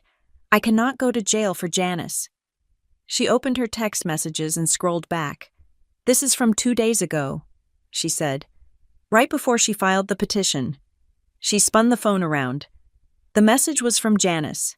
I do not care if it is true or not. Mallory, just say it is for taxes.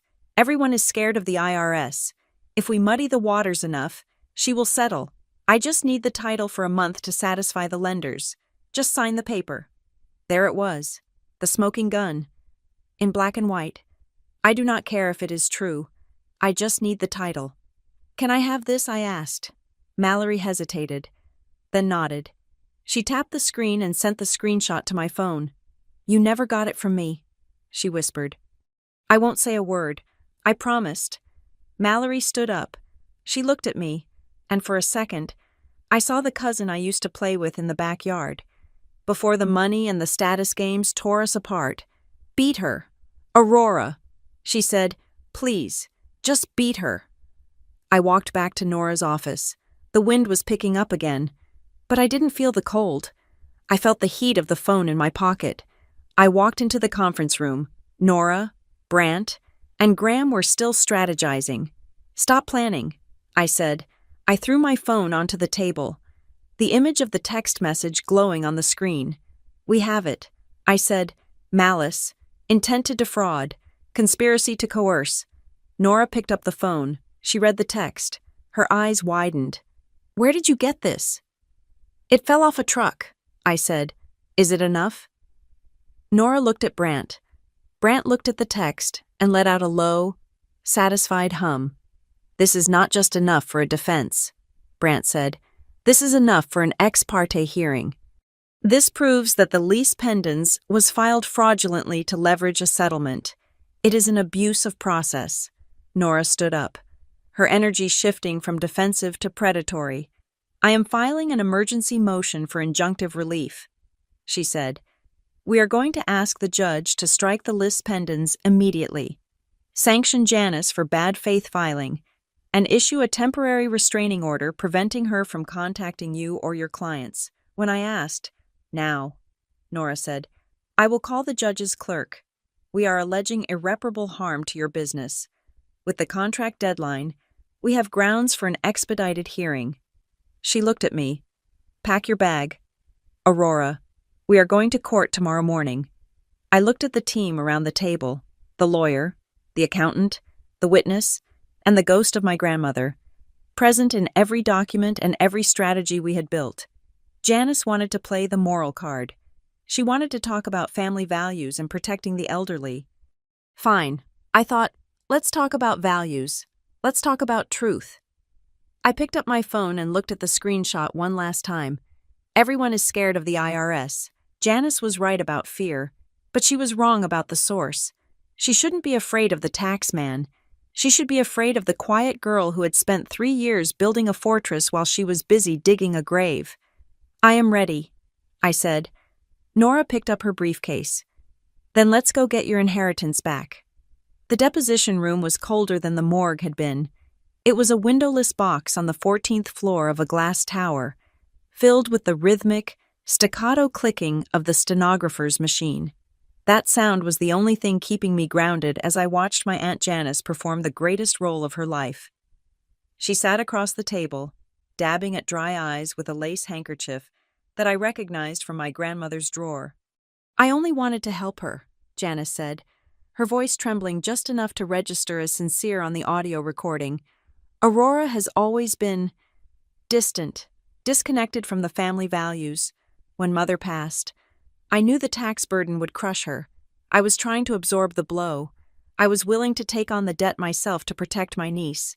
Her lawyer, a slick man named Mr. Sterling who wore a suit that shimmered under the fluorescent lights, nodded sympathetically. "And did you ask Ms.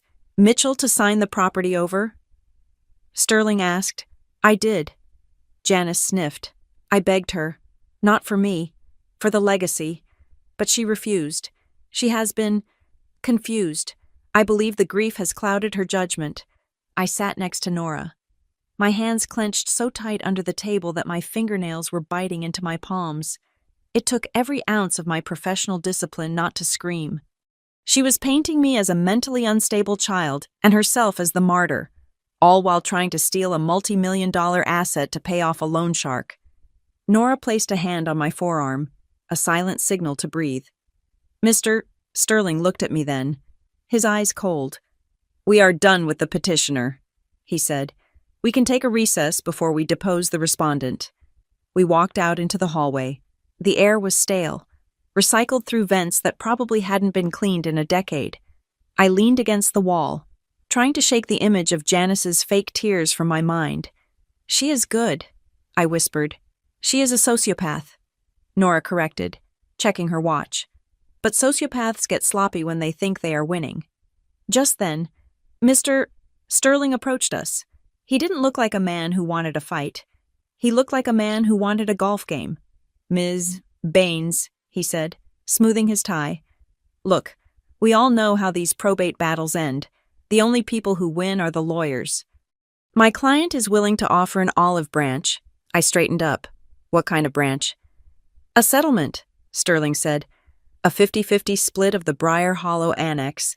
Janice drops the undue influence petition, lifts the list pendants, and acknowledges Aurora's partial ownership. In exchange, Aurora deeds 50% of the property to the Mitchell Family Trust. "They run it as partners," he smiled, showing too many teeth. "It is a fair deal. Ms. Mitchell, you keep your business. The family gets their share. Everyone walks away with dignity." For a second, the exhaustion washed over me. It sounded so easy. Just sign a paper, give her half, and the lawsuit vanishes. The $4 million contract with Marcus would be safe. The stress would end. But then I looked at Nora. She wasn't smiling. I looked back at Sterling. "Mr. Sterling," I said, my voice steady. "Do you know what a remediation clause is in a data security contract?" Sterling blinked. "Excuse me. If I allow a partner onto the deed who has a history of financial judgments and active tax liens, I immediately violate the compliance standards of every single one of my clients." I explained. "My contracts require a clean chain of custody and ownership." I stepped closer to him. "Giving Janice 50% doesn't save the business. It kills it. The moment her name touches that title. My clients exit, the revenue drops to zero, and we are left with an empty warehouse that Janice can't sell because of her own liens." Sterling's smile faltered. "It is a generous offer," he pressed. "The alternative is a trial that could take months. Can you afford to be bled dry?" "Ms. Mitchell, I can afford the truth," I said. "No settlement. We see you in court." Sterling shrugged, his mask of civility slipping just a fraction. "Have it your way." He walked back into the deposition room. Nora looked at me with pride. "That was a trap," she said. "A soft trap." She wanted to co-opt the asset so she could use her 50% share as collateral for her lenders. She would have leveraged her half, defaulted, and the bank would have foreclosed on the whole building, forcing a partition sale. You would have lost everything. "I know," I said. "Grandma warned me. The wolf does not knock because he wants to visit." We left the deposition an hour later. We didn't give them anything. When they asked me about undue influence, I simply referred them to the medical records and the video logs. I was boring. I was factual. I was a wall they couldn't climb. Back at Brant's office, the atmosphere was kinetic. Graham was pacing in front of a whiteboard covered in red ink. Brant was sitting at his desk, polishing his glasses with a slow, deliberate rhythm. We have the numbers finalized for the hearing, Graham said as we walked in. He tapped the board. I reconstructed the tax argument Janice is using. It is a fabrication. Aurora. But it is a specific kind of fabrication. Explain, I said, sitting down. She claims the estate owes $300,000 in taxes. Graham said, that is the number she keeps throwing around. But the estate's total value, excluding the annex, is only $600,000. The exemption is $12 million. The tax should be zero. So where does the $300,000 come from, I asked. It comes from her liabilities. Graham said, I found the shadow ledgers for her staging company. She has a balloon payment due on a business line of credit, $280,000. He circled the number. She isn't trying to pay the IRS. She is trying to pay Regional Capital Lending. If she misses that payment next week, they trigger a confession of judgment. They seize her personal home. So she needs the annex to pay the bank, not the government. I said, exactly, Graham said, and she needs it now. That is why she offered the settlement. She needs an asset on her balance sheet to show the bank she has equity. Brant put his glasses back on. It is time to play our card, he said. He picked up a file. Inside was the letter my grandmother had left in the dead man envelope, the one predicting Janice's tax lies. I am filing this as Exhibit A for the emergency hearing, Brant said. We are submitting it under the premise of rebutting the undue influence claim.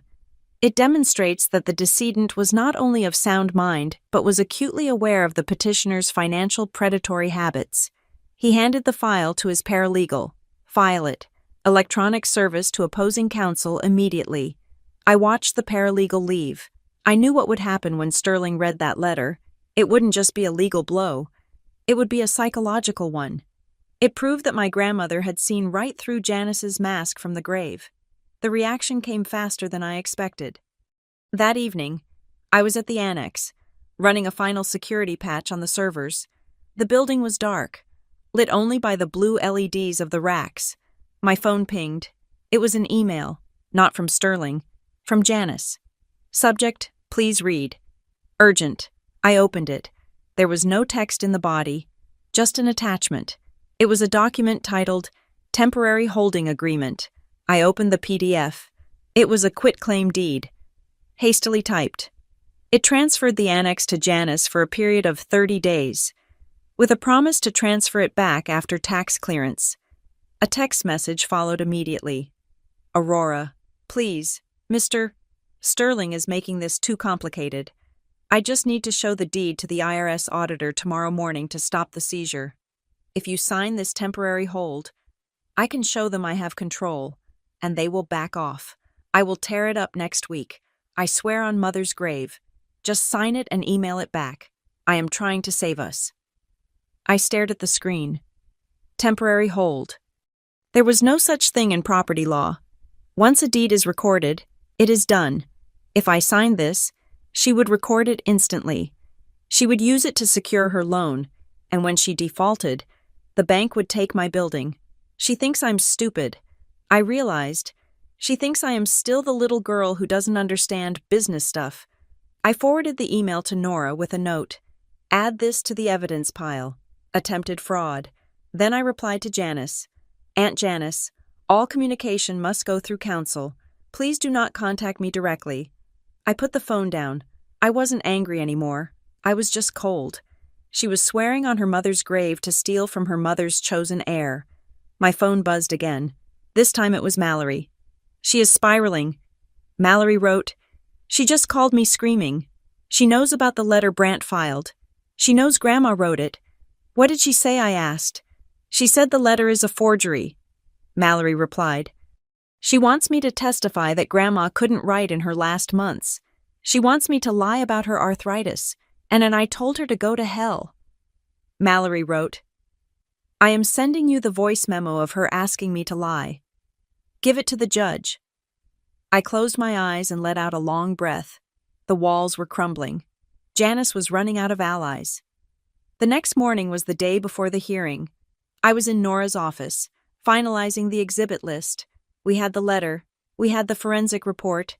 We had the text messages. We had Mallory's testimony. We were ready. The receptionist buzzed in. Ms. Baines, there is a courier here from First Keystone Bank. He says he has a sealed delivery for the trustee of the Eleanor Vance Trust. Nora looked at me. A delivery? I didn't request anything. I said, "Send him in." Nora said. The courier walked in carrying a heavy, rigid envelope. It was marked confidential. Court eyes only. He handed it to me. "This was triggered by the subpoena your lawyer filed regarding the box contents." The courier said, "The bank's compliance officer found a secondary instruction on the lease agreement for Box 519. "What instruction?" I asked.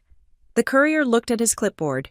"The instruction states that if the box is accessed by the beneficiary due to a legal dispute, and if that dispute proceeds to a court filing, a second sealed packet is to be released." I looked at the envelope. My grandmother had prepared for the skirmish, but she had also prepared for the war. I started to open it. "Wait," Nora said, grabbing my hand. I looked at her. "Look at the stamp." Nora said. I looked.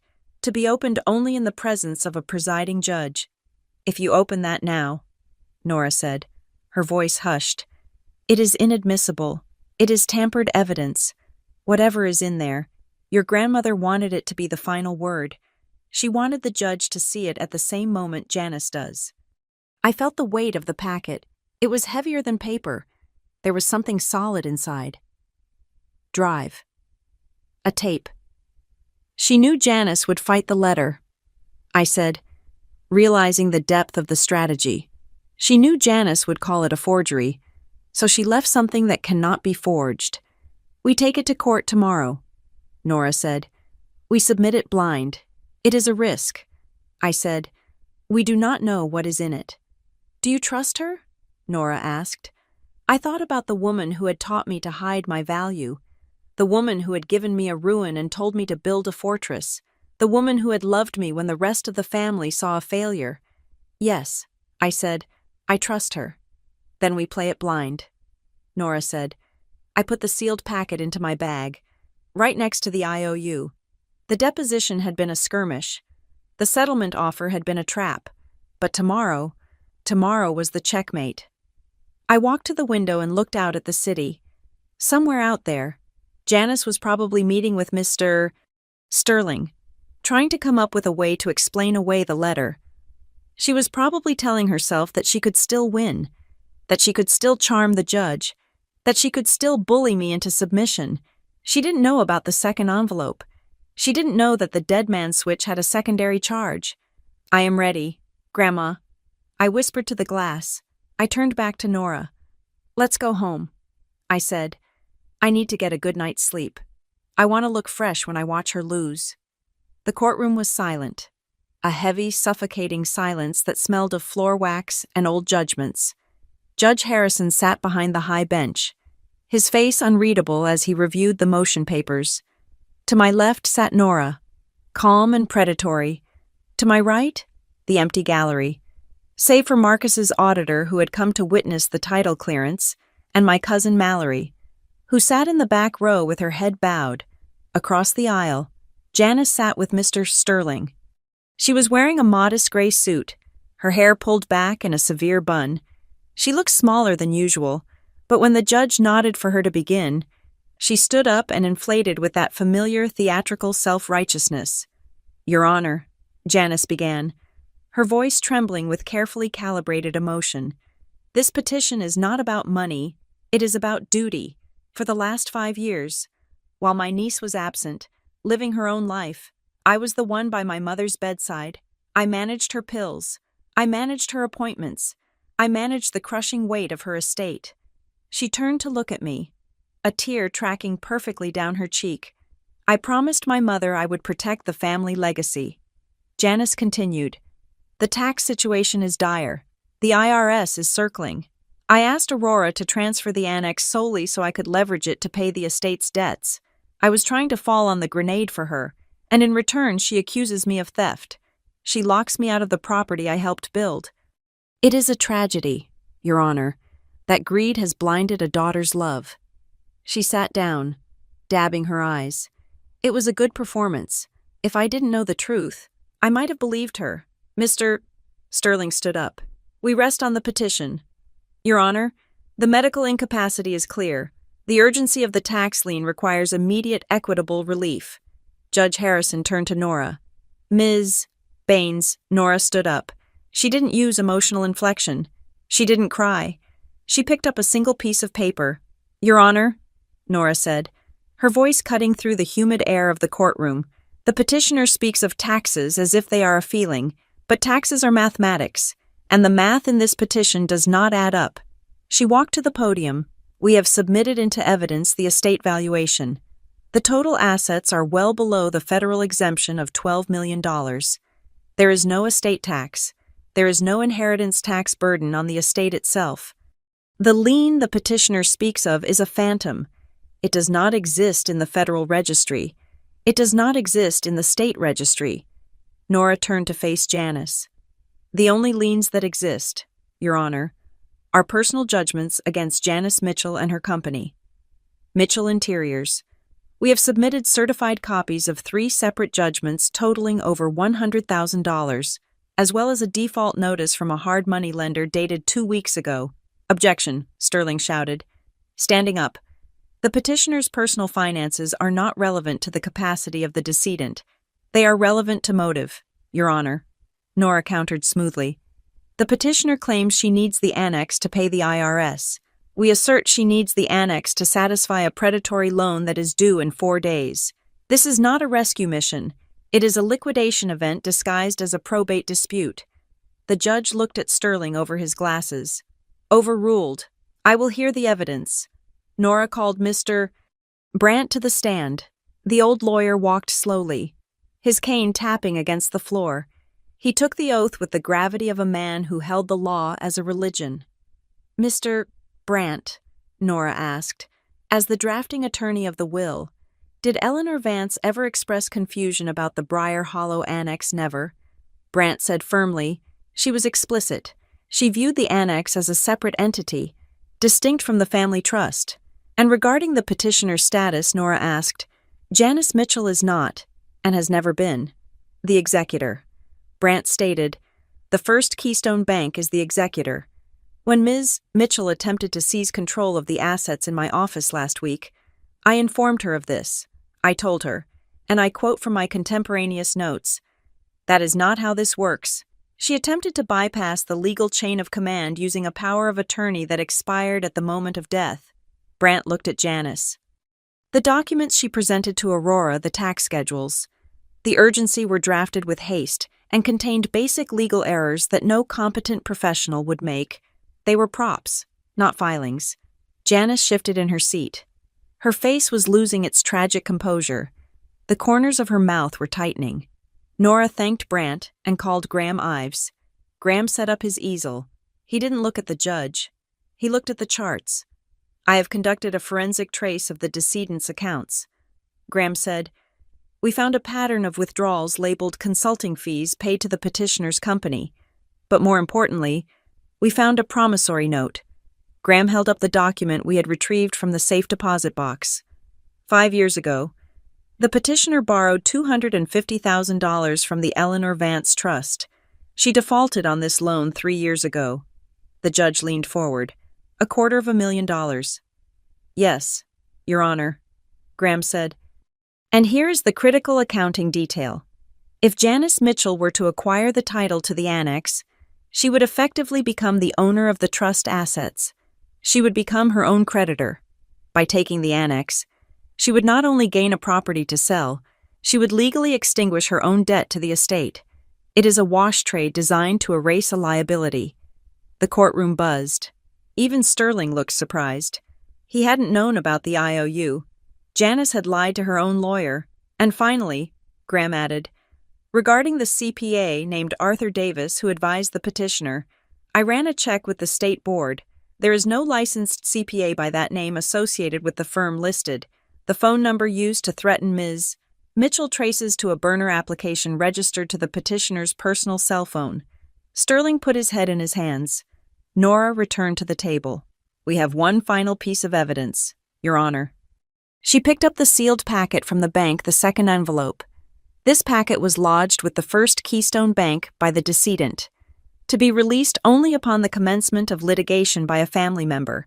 It was sealed until this morning. We have not reviewed it. We asked the court to review it in camera, or if the court pleases, to publish it to the record. The judge looked at the packet. He looked at Janice, who was now gripping the table so hard her knuckles were white. "Open it," the judge ordered. Nora broke the seal. Inside was a small, silver USB drive and a handwritten index card. Nora handed the card to the bailiff, who handed it to the judge.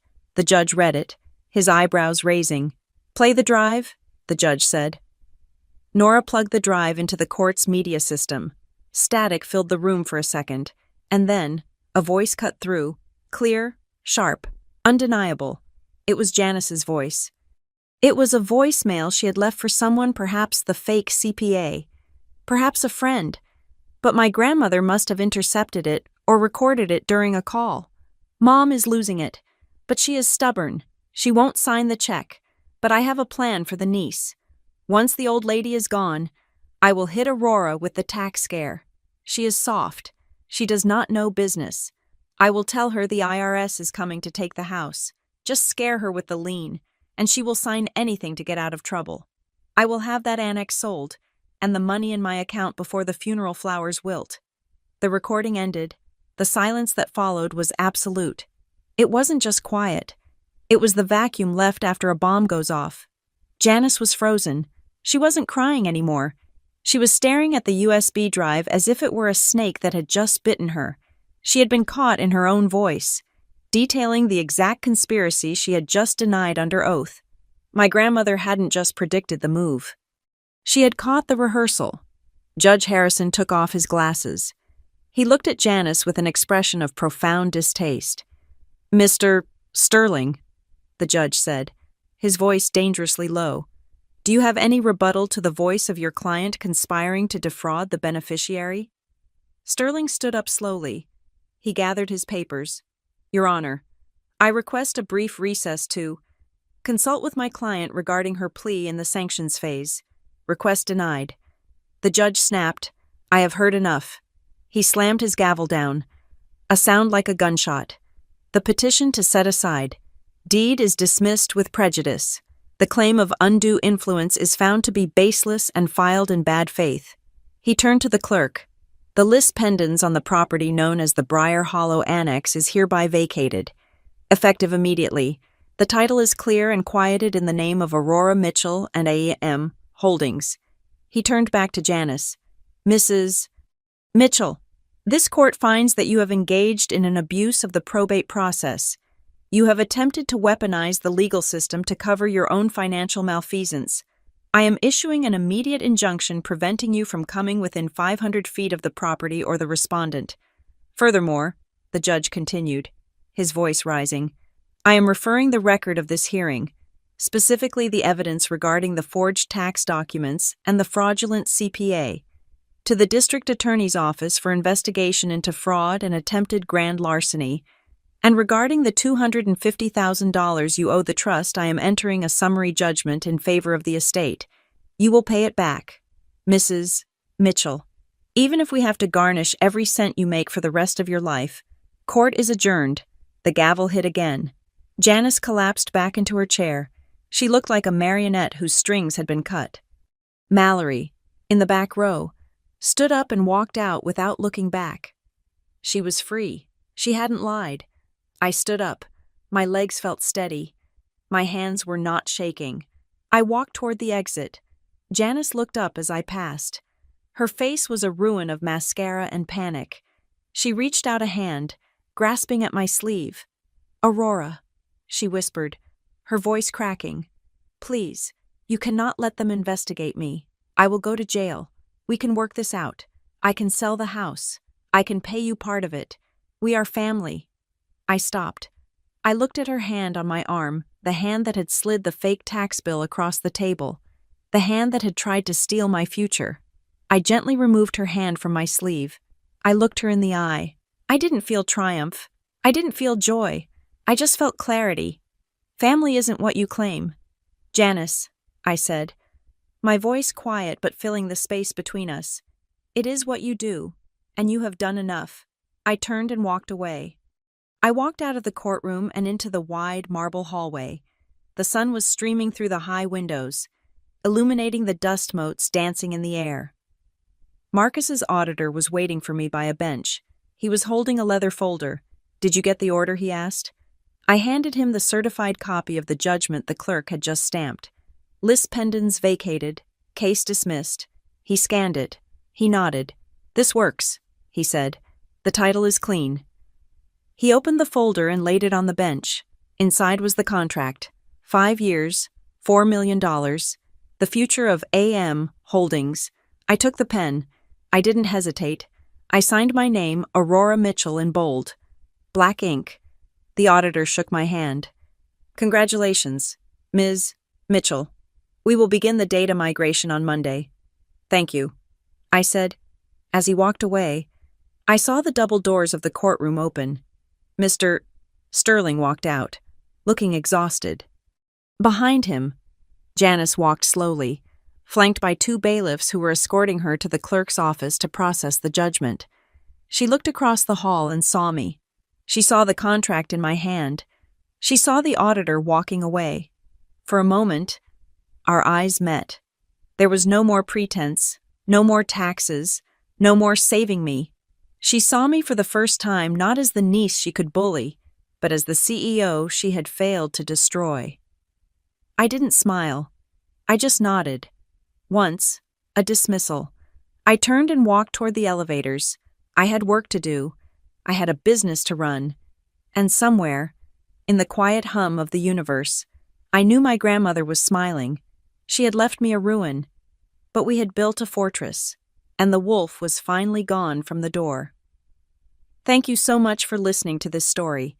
I would love to hear where you are tuning in from today. Drop a comment below with your city or country, and let's share our thoughts on Aurora's victory. If you enjoyed this revenge drama, please subscribe to the Maya Revenge Stories channel, like the video, and if you really want to support us, hit that hype button to help this story get heard by even more people.